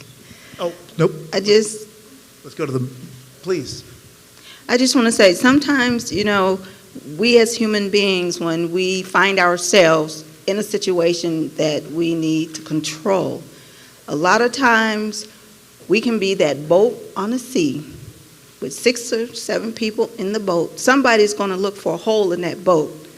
And you continue to look for that hole in that boat, you might end up making it yourself, and you all are going to sink. We all have issues, and there are troubles with a myriad of things that go on in this city. But what we must continue to do is support each other to make sure we have constitutional accountability. And that means everyone, even the public. But I also want to say, what I didn't say there, is I fully support Govia. I fully support this app. And I would like today to say, Mr. Sambino should have an appointment today made by each committee. You should meet with him. Because if we're talking about constitutional accountability, this is something a lot of us as activists have been looking for. You take a look at the process in this app. It will work, and it has worked. So I will say, let us start here. Let Cleveland be a beacon on how it's supposed to be done around the country. So I will ask you again, make an appointment with this wonderful human being. Thank you. Thank you. Thank you very much. Charles, if you have a commissioner who's got a question, and I know we've got a couple more from the audience as well, Madam Commissioner. Thank you. I want to also thank the community member in the red for your comment about the concern about the records and the pushback we've been getting from the city. I think I want to make a comment and then ask a question. I think that I'm more and more concerned with the level of pushback from the city that we are getting, not just the CPC, but also OPS and the CPRB. I mean, even to the extreme point where OPS was shut down. To me, it feels like we're under more threat in terms of cooperation and independence. And I think that over the last several years, I think there's been a lot of fingers pointed at the CPC saying, well, we're so dysfunctional, and that's why they can't cooperate with us. Well, we're here.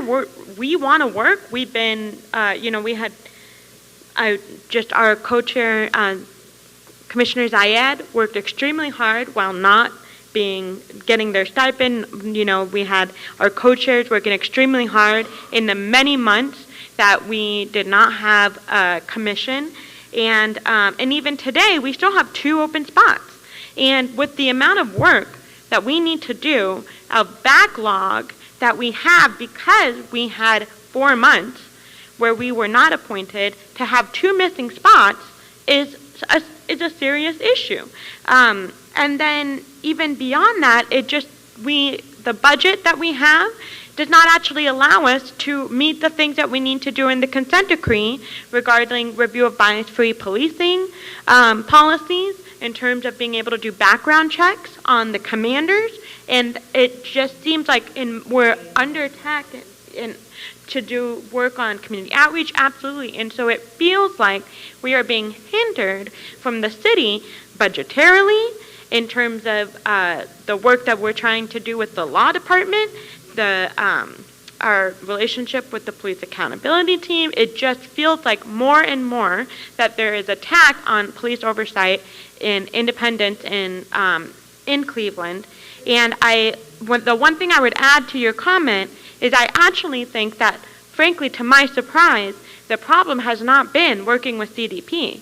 I feel like we've had an extremely positive relationship with CDP, very open. Chief Todd, other commanders have worked really well with us, even when we disagree. More and more, it's coming from the city itself. And so my question is, sorry I'm being a little long-winded, is it feels like we are being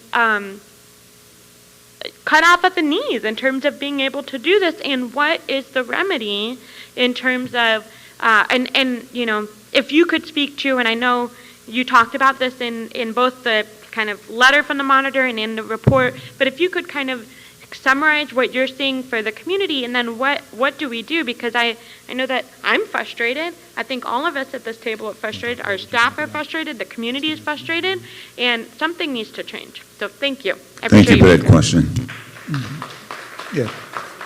Yeah, really, really, really appreciate that. And look, you know, we're not trying to have a kumbaya, you know, meeting or anything of that sort. And there are problems, as you've identified.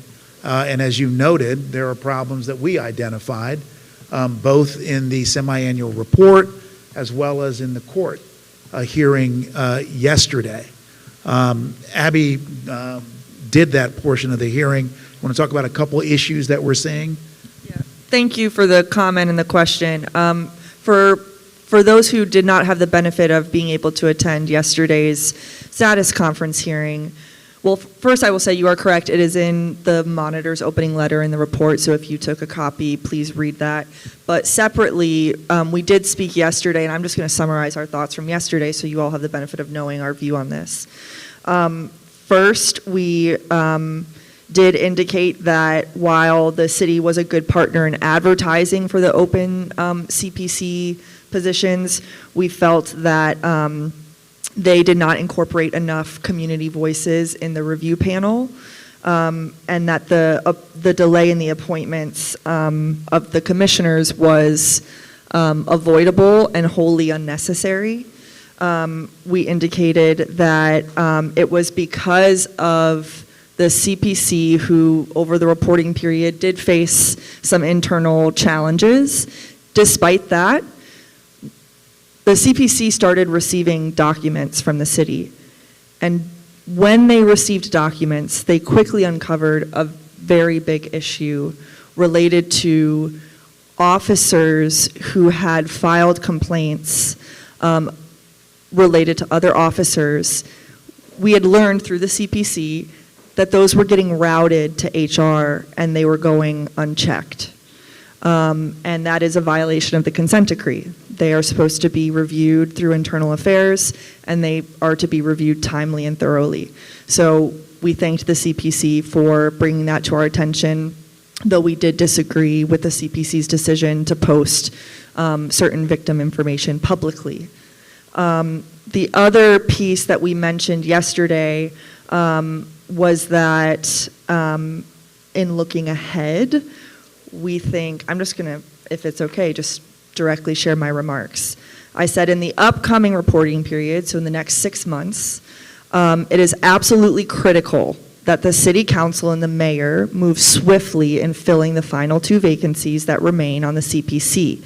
It is also critical that senior leadership do not interfere with the CPC's process to select their own executive director, and that they do whatever is necessary to ensure that the CPC has the resources it needs to fulfill its critical mission and obligations under the consent decree.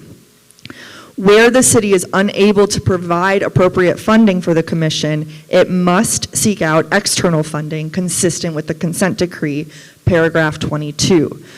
The process of ensuring that CPC is able to do its work going forward, which is review trainings and policies that are in its queue, is contingent upon its ability to have a fully staffed commission that is trained, that works together collaboratively, and stays focused on the work ahead. So that, I hope, addresses what our position is on those matters. Thank you very much. Let me just add there, I know it's a high priority area for Judge Oliver. You know, I'm confident that in the monthly meetings, he'll also be focused on what the CPC needs and its independence. And we'll certainly be pressing that. Very much. Ladies and gentlemen, we have just joined us this evening, Councilperson Stephanie House-Jones. Thank you so much, Councilperson. No doubt this is your 5th meeting tonight. We appreciate that you had a chance to get over with us. Thank you. Have a question here? Thank you. I'll try to speak quickly. I do want to dispel the commission does have subpoena authority over in Charter 115.5. It has never exercised it for the records. I have never in my entire tenure as the commissioner received the records for discipline that I requested. And the attorney that we hired that's independent, not like Alex, of the city that was preparing and able to file for the records, these commissioners fired when he was pointing out that they were unlawfully trying to remove me. So that is the context. I have 3 questions. I'll try very quickly. My understanding as a person, I'm not a lawyer, I am not a police officer, but I do have a background in science and math, that the statistics are really only statistically valid over a 10-year period. Thankfully, we have a 10-year period. So when I looked at the use of force statistics from whatever I could find, there was no change up or down. I would like to, it doesn't mean that the consent decree didn't do anything because it could have prevented an increase, but I would like for us to look broadly at the statistics in a scientific way. Regarding the drones, Ms. Tammy, I hope that you can look at a case. I know you're not a lawyer. There's a case called Leaders for a Beautiful Struggle versus Baltimore. It's a recent Supreme Court case, and it revealed that when surveillance reveals a detailed chronicle of a person's physical movement over time, it crosses the constitutional line set in Carpenter. That is what we're dealing with here, not just drones, but license plate readers, ring cameras, both private and public, like incorporated into the city's use of an app called Fusus. So on a phone, a police officer can get access to that information in real time. And what I would like to also ask is, why is a lawyer not looking at the drone policy? I respect your expertise in policing, but language is not always, a policy is not only bad in its direct contradictions, but in its nuance and in what is missing. We had lawyers, a writer like me, technical experts and scientists on our surveillance tech work group. Okay, is that it? Okay, so can I, no. Okay, so those two and could. Is not, or the all like a panoply of experts looking at the policy, and not just for direct contradictions, because if it's based on alleged best practices, well, those policies could already have missed something, because of course our understanding of drone technology evolves as we interact with it. Yeah, a couple things. While Chief Hooper is our lead in that regard, no one on the monitoring team works independently. We're always engaging in discussion, in review, and being informed by observations. So lawyers from the monitoring team do review these policies. In addition, the Department of Justice also has a very important role to play in the review of the policy. So we're confident that the lawyer's input, if you will, is there. Thanks. Thank you. Question? Yes, I just wanted to address something about you guys being here on a monthly basis, and someone said about you guys engaging in the community. I have a community business. I'm going to open my doors for you guys. I encourage you guys to come shoot pool, sit in some central air. Might get a little cannabis on your clothes, but I have an open door policy. I'm the community on Harvard, okay? So if you really want to get feedback from the community, from all aspects of it, just come up. Just come up, sit around, I'll feed you. I'll feed you.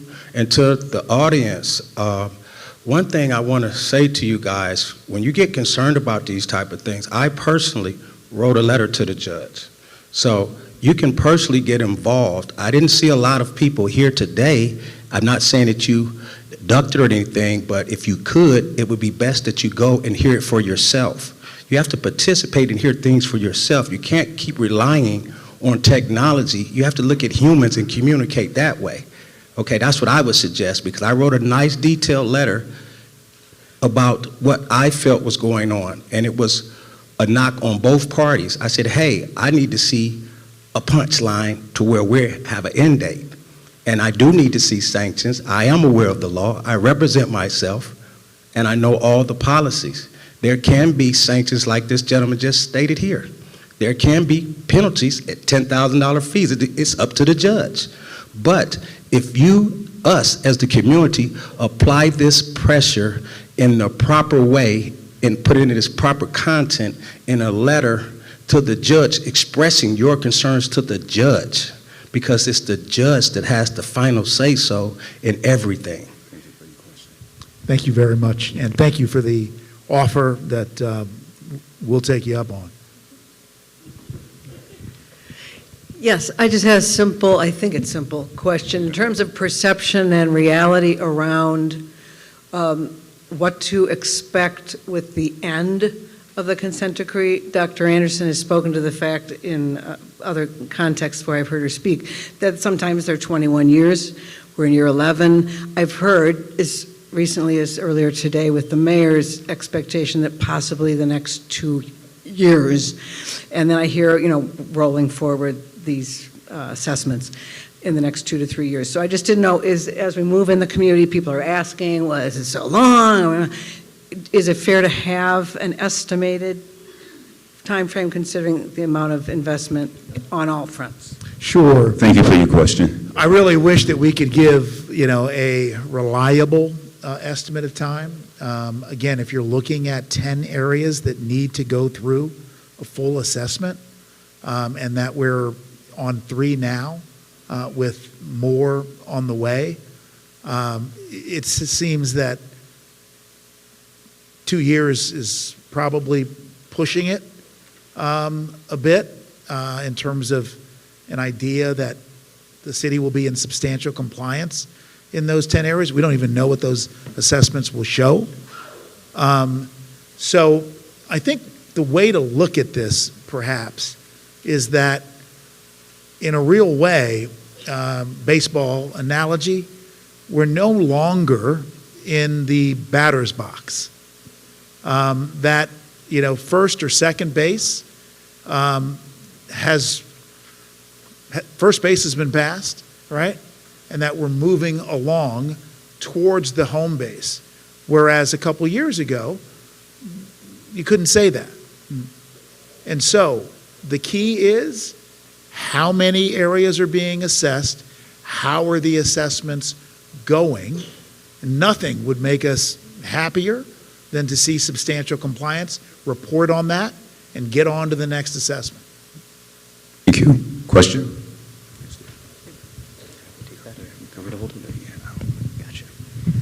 Hi there. Thank you all for being here today. I have a question for you all, but I want to share a little bit of context first.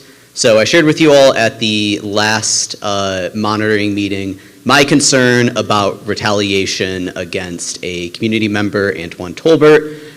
For this, the question I have for you, it's more general about about accountability. So there are numerous people who have filed complaints with the CPC, and right now there aren't any complaints being heard because they are waiting on the production of an evidentiary hearing manual. So this manual was being worked on in June and July. It was sent to you all for comments at the end of July. And since that has happened, it hasn't came up anywhere, any updates to that. And that is what's currently holding up the CPC from hearing any case. Tolbert's, I think, has a particular importance, but there are numerous other community members as well. And so, but there's been no progress on that, but there has been 5 meetings of the CPC that has been dedicated to this drone policy. And the drone policy first came up on November 11th, so it's something that's newer. There are not community members really waiting for justice related to this drone policy. Like, there are community members who are waiting to have their evidence heard before the CPC. They're waiting on this evidentiary hearing manual. So I have a few questions for you all. Who on the monitoring team is working on the manual, and where is it at currently? And do you have any insights as to why the drone policy was prioritized over this? Thank you for your question. I'm just going to have to look that up. I don't have it at the top of my head, but if we can move on, I'll come back to that answer. And oh, you have an answer? Is this thing on? Okay. The evidentiary manual was drafted The CPC has put that draft forward. It was some months ago reviewed by a monitoring team, including myself, as well as DOJ. DOJ particularly, as well as the monitoring team, had some concerns with the manual as it existed, so it was pushed back to CPC for more work. Probably that it was impaired by the time frame when CPC was not full or whole, but I'll let Dr. Adams speak more to that. But I know that they're working on that with some technical advice to help get that done. So that was all in process when the other policies, it doesn't mean like just because you review one thing doesn't mean you can't, if one thing is held up, doesn't mean they're not going to continue reviewing other things. So I can't say, I'll let them speak for themselves, but it doesn't mean that they're prioritizing one policy over the evidentiary manual. It's just that there's a lot of work to be done on the manual. Oh, so I just want to clarify. So there came a point when we didn't have a commission. We had no accountability committee, but we still had a policy chair. We still could function. He could still do work as a commissioner. So we did the work that we could do. We worked on the policies because we still had four commissioners and we still had our policy chair. So he continued to work on policies because that's what we could do. If you would recall, I think you were at the meeting. We sent a draft of the hearings manual. We got feedback. We made changes to the draft. And then certain former commissioners derailed it. So certain commissioners derailed it. You're disrupting the meeting. Let's observe. You are disrupting this meeting. You are disrupting this meeting. Commissioner. This meeting, Let's observe. I call this meeting to order. Please refrain from disrupting this lawful meeting, speaking out of turn, and or making loud utterances that interferes with the due conduct of this meeting. This is a warning that such activity is a violation of the codified ordinances and must immediately stop. So what happened was, let's observe the protocols. our revisions, because we cannot send something to the monitor of the DOJ if it does not pass the commission. We just can't do it. So we were not allowed to send the changes. I'm going to have to ask y'all. Okay, you irritate me with your performance antics. We would request that you take the conversation outside of the meeting room so that we may continue. It is. No, you don't like it.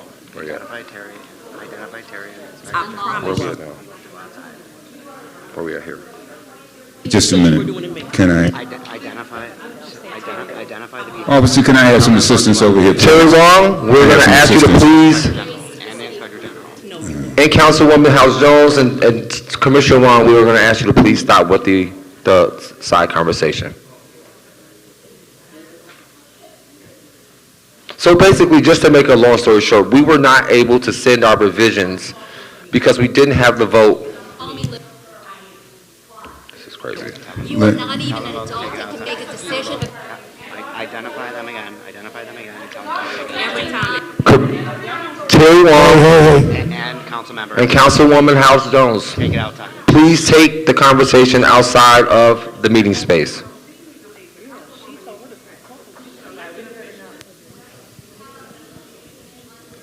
Hey, how about this? How about this? How about this? There was a question asked. Co-chair answered the question, and I thought he answered it fully, and we'll move on. Okay. And I think that was the last question that I saw on the floor. So I'm going to return.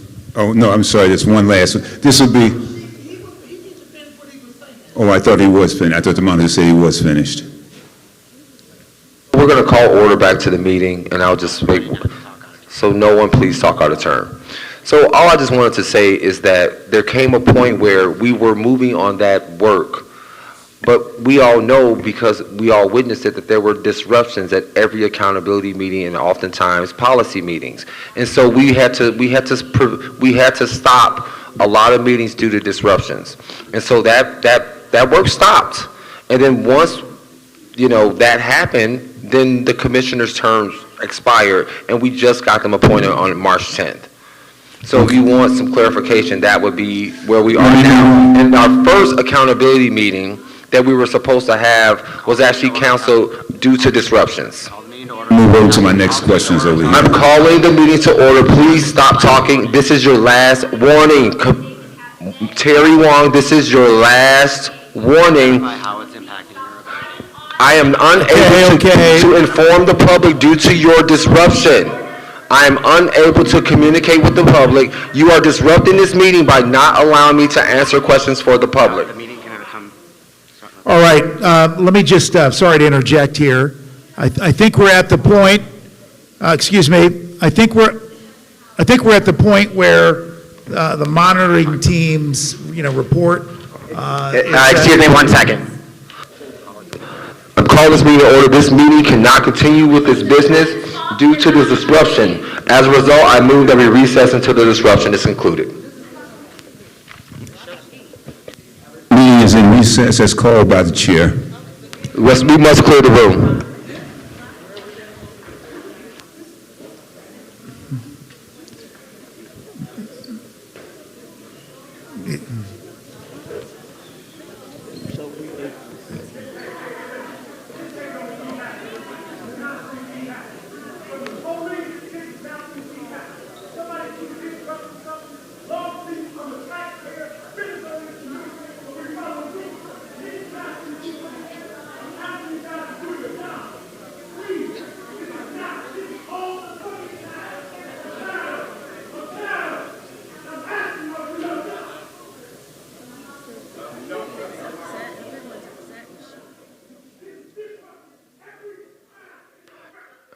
Everyone, please clear the room.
No. You're right. One moment, please.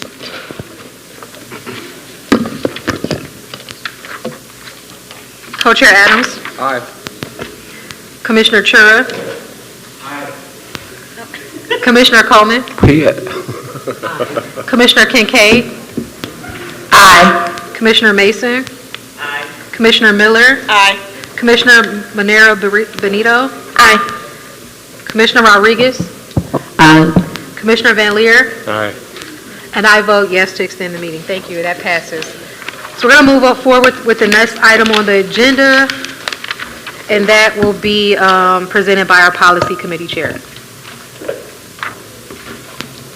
Thank you, Co-Chair. I'm Pete Van Leer, Chair of the CPC's Police Policy Committee, and I just want to do a quick introduction before we move into the motion for the drone policy. Commissioner Van Leer, can you turn up your mic or go a little closer? Thank you. Okay, so is that better? All right, so we're going to get started. First of all, I want to talk a little bit about the process of how we got here, just in general terms. So we started doing, working on this drone, particularly in October. We had Brian Ray, who directs the Center for Cybersecurity and Privacy Protection, and edits a journal related to that work. He's a professor at Cleveland State Law School. He and one of his students worked on, drawing from the Oakland policy and getting us started with the draft. October and November, that was shared with community members and members of the Surveillance Tech Committee, or Surveillance Tech Work Group, rather. Other people, so that includes people like Gary Daniels from the ACLU of Ohio, John Martin, who is was with the Public Defender's Office, Luke Katz, Gordon Friedman, both former commissioners, Jonathan Whitmer-Rich, Dave Lima, who's here, was on the work group committee, Latanya Goldsby, I think you saw, and provide some feedback. I shared with other members, actually, in that process. And November 11th, we approved the policy at the committee level, and then it was shared back out. We were talking to a lot of people in between. November 20th, we approved it with the full commission. We made some changes in that meeting, and then it was sent to the DOJ. And during that time, between then and now, actually, we've had a lot of feedback, reached back out to a lot of the same people. In fact, former Commissioner Wong provided me with a document back, I believe, in November that had some edits, and we've worked very hard to incorporate everything. Of course, not everything from everybody was incorporated, but certainly we did a lot of work with that. We did get the DOJ and the monitoring team feedback in January, and after that we worked to incorporate that, and still continued having discussions with other members. Since we didn't have a full commission, I just wanted to make it as strong as possible. And then Alex, I'm very tired, Nick. Nuruddin, right? Right? Okay. Mr. Nuruddin worked very closely and really tightened it up even more. We had some final questions, we did some final work, and we did 2 policy committee meetings, public meetings, one of which, there were some questions raised, and we did some more work on it, and we called a special committee meeting in which we approved the policy. So that's a pretty high-level view of what the process has been and what the participation of members of the community and constitutional and legal experts has been. I do want to point out that when I came in, I've been at a work meeting all day in Columbus, so I just got back, was why I was late. But the co-chair handed me this document that's been distributed, and just looking at it and looking through it and sort of making sure everything's lined up. A lot of what we have is very aligned with the Oakland policy, obviously, and in some cases stronger. Some of the comments here are not really appropriate for a GPO. I mean, there are more processes outside what would be in a police policy. So I'm thankful for that. So that's really what I have as the committee chair, and I would like to make a motion at this point to approve this policy, which is GPO 4.06.17, unmanned aircraft systems. So that's my motion. I'll second that motion. So if you want me to, if there is further discussion, or do you want to run the meeting? Or? So we go ahead and open up for discussion. Okay. Hi, everybody. who remains.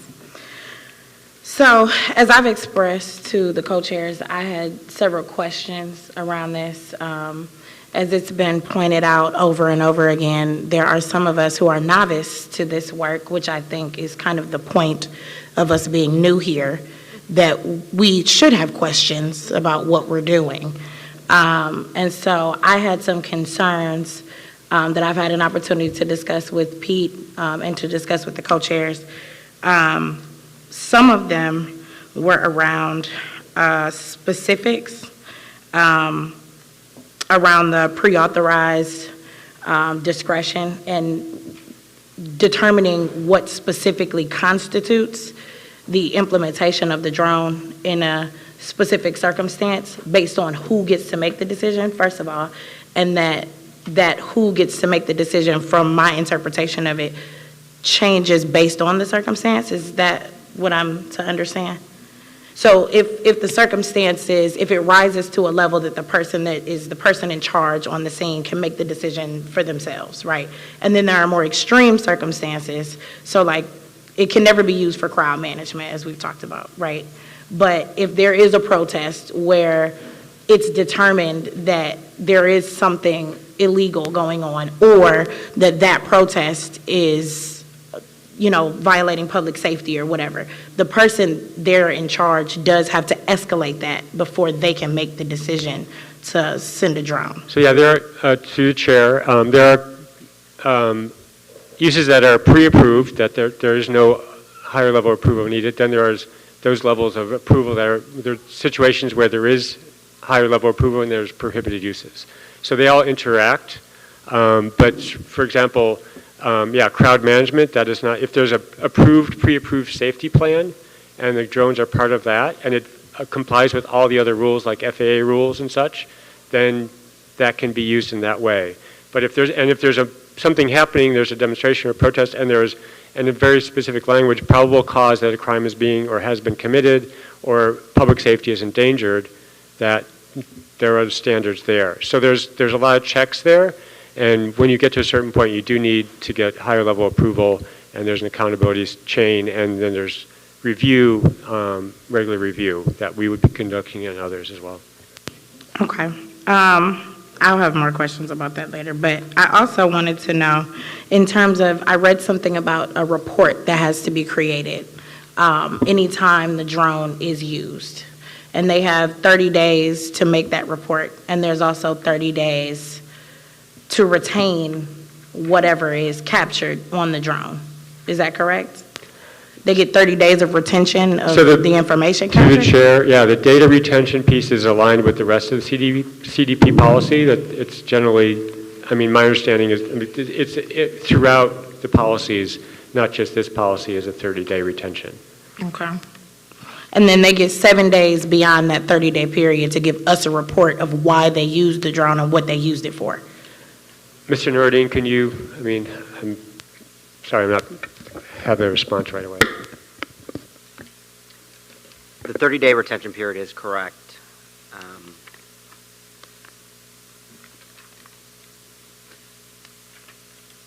And then when deployment occurs under specific sections, Section 2 or Section 3, which deal with pre-authorized use or situations requiring additional approval,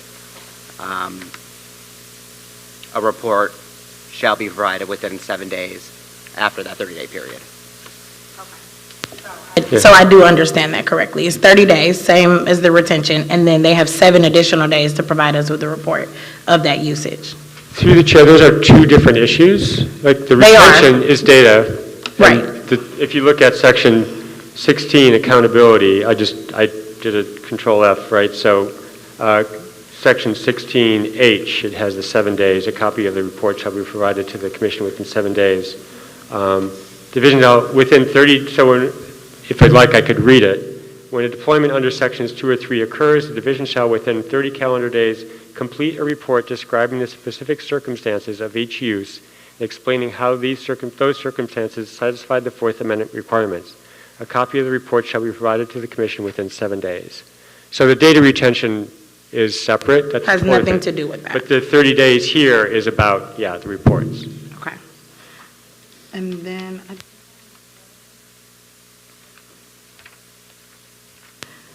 so a community member earlier mentioned that there was use of the drone recently. I don't know how recent. In November. Is that the protest that he was referring to? The use of the drone in So November? through the chair, yeah, that was, we approved the policy on November 20th, and I believe it was November 24th. It was used at a protest at the county executive's house. And after that, after some conversations we had with the chief of police, she grounded the drones, and they are, as far as we know, still grounded. Okay, so currently, in lieu of this policy, moving forward, or whatever work we're going to do on it, they're not using the drones as of right now. Through the chair, that's correct. Okay. And I also want to clarify, to my understanding, what's been expressed to me is that even with moving this forward today, this is not final in terms of like what the policy will look like in the future as we work with the monitor further. If there are things that need to be corrected, updated, if we find that something about this policy is ineffective or does not work, this is not in stone. It doesn't mean that this is a living document, basically. It can grow or change. Through the chair to the commissioner, that's correct. I mean, the process now is that if we pass it tonight, we go to the DOJ and the monitoring team for their review. If they have comments, they will send them back, and we'd have to address that. So that's one step. If they say it's great, it's perfect, then it would go into effect. But at any time, as with any GPO, we have final authority. We can take one up and say, okay, based on the reports we're getting, we know that it's not working. We need to tighten this up, or we need to change this. That's within our authority as the CPC to do that. So is it final? Yes, in the sense that it can then be operationalized by the division. But is it final, and that means we can never look at it again? No. We can, if we find concerns and issues to deal with, then we can proceed and take it up again. Okay. Commissioner Benito? Something I just wanted to kind of point out, I think I'm grateful for all the community attention that has been brought to this and the people who have been coming to committee meetings and full commission meetings with concerns about this. In our current political environment, where we are seeing protesters be targeted, have their visas revoked, put in detention, deported to foreign jails, that is just serious. And this is that there's an extra level of existential threat that we have to consider. And so I'm grateful for the community members. I think that one thing that was mentioned in some of the comments that I wanted to address was that in a previous draft that we amended, there was under situations requiring additional command approval, there was more vague language that said that for public safety purposes, that they could use the drones as long as a commander approved. We restricted that to being where there is probable cause that a crime is being committed or had been committed, or where public safety is being endangered, that would meet the requirements for a warrantless search under the Fourth Amendment. And so I know that actually our community member, Mr. Damascus, who has been very present and we're grateful for the feedback you provided. They made some great comments that made us look at that more specifically. And so that when looking at the November 24th protest, in that situation, the thing that was cited was noise violations. Under this policy, you would not be able to use noise violations, even though it could technically construed as breaking the law, that it would not, saying public safety is not being endangered in that situation, and would not meet the requirements for a warrantless search. So that was something that we addressed, and so I just kind of wanted to point that out, that we did restrict that further. I think that there are people in the community and probably on this commission who would like to see some of the strictness loosened so that CDP has more ability to use it, and there are people in the community that would like to see it be more restrictive. And so I just want to recognize that we're trying to thread that needle, and that generally, that under the prohibited use, it says that we will not use, that drones may not be used for conducting surveillance of individuals or groups, including public demonstrations or other large gatherings, or for crowd control. And so that is how we're trying to address that. Okay, so guys, our 15 minutes is almost up, so we need, I know, we have to extend the meeting. yeah, we only have like 30 seconds. So I want to put forth a motion to extend this meeting by additional 10 minutes. Is there a second? Okay, we're going to call this vote. Co-Chair Adams? Aye. Commissioner Chura? Aye. Commissioner Coleman? Aye. Commissioner Kincaid? Aye. Commissioner Mason? Aye. Commissioner Miller? Aye. Commissioner Moreira Benito? Aye. Commissioner Rodriguez? Aye. Commissioner Van Leer? Aye. And I vote yes, that passes. Okay, guys. So motion passes. The motion to discuss the drone policy is still on the floor. Any additional comments? Commissioner Rodriguez. So I would like to start by saying that I really like that the policy outlines 4.07.01, which is crowd management, and particularly in these times with certain senators and certain restrictions. It is our hope, of course, that oversight stays, but if not, that the lessons learned will continue with the police department to ensure expression and freedom of movement. But also in these times, I do have a lot of concern about like national concerns and risk that has had ripples within Cleveland, and there has just been in general targets of certain freedoms and of certain ideologies per se, right? And we have seen this, of course, in January 6th. We have seen this in Cincinnati.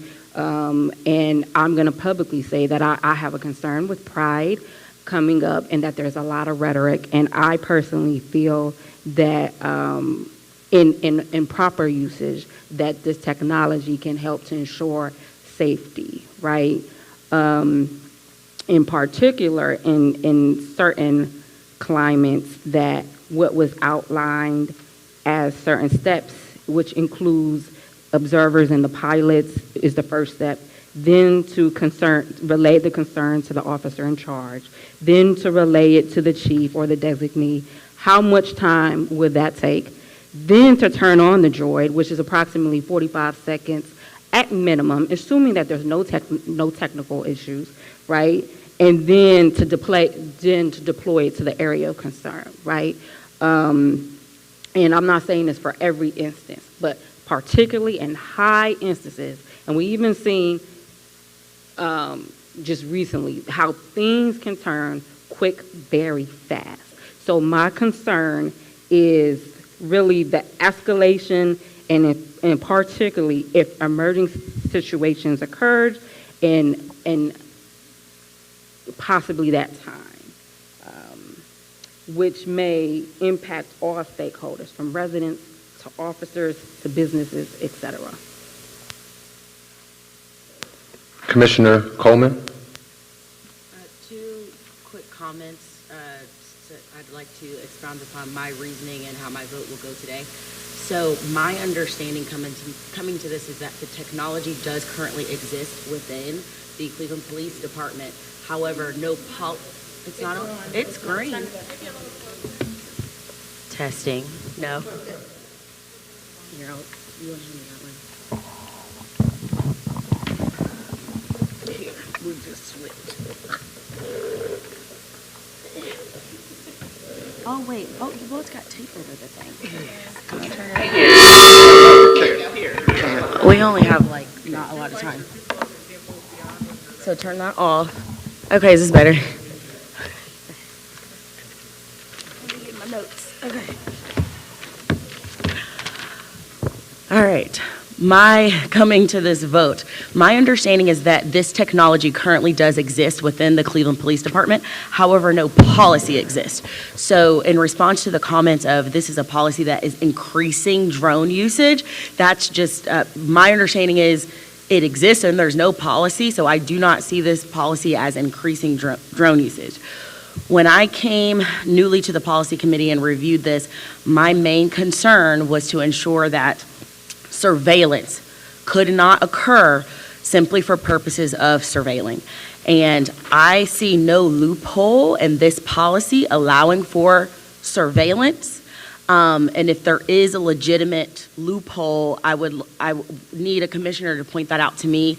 I also received the handout that Commissioner Pete Van Leer referenced. It also mentioned a loophole, so I kind of sat here again here today to redouble check my own notes and everything to make sure I still had the same conclusion, that no loophole exists. And to that point, I would like to point out that endangering public safety is not a way to deploy this drone under the policy as it is currently written. Endangering public safety is mentioned in section 3B3, and that is only should the requirements for a warrantless search be present. A warrantless search cannot occur but for a probable cause or exigent circumstances. These are not discretionary terms. These are defined terms under the law that allow for warrantless searches. And so I do see that as, I guess, nixing any potential discretion where somebody could say, oh, public safety is endangered. I just don't see that here. And so, do I have anything else? So I'll be voting yes on the policy today, but I did just want to make clear from my understanding that is because I do not see this as allowing sheer surveillance. Thank you very much for that. Are there any more comments or discussion about this? Okay, so we're going to call for the vote. Co-Chair Adams? Aye. Commissioner Chura? Aye. Commissioner Coleman? Aye. Commissioner Kincaid? Aye. Commissioner Mason? Aye. Commissioner Miller? Aye. Commissioner Monero Benito? Aye. Commissioner Rodriguez? No. Commissioner Van Leer? Aye. And I, Commissioner Zayed, I vote yes. So this passes 9-1. Thank you for everyone who stayed, and this meeting is adjourned.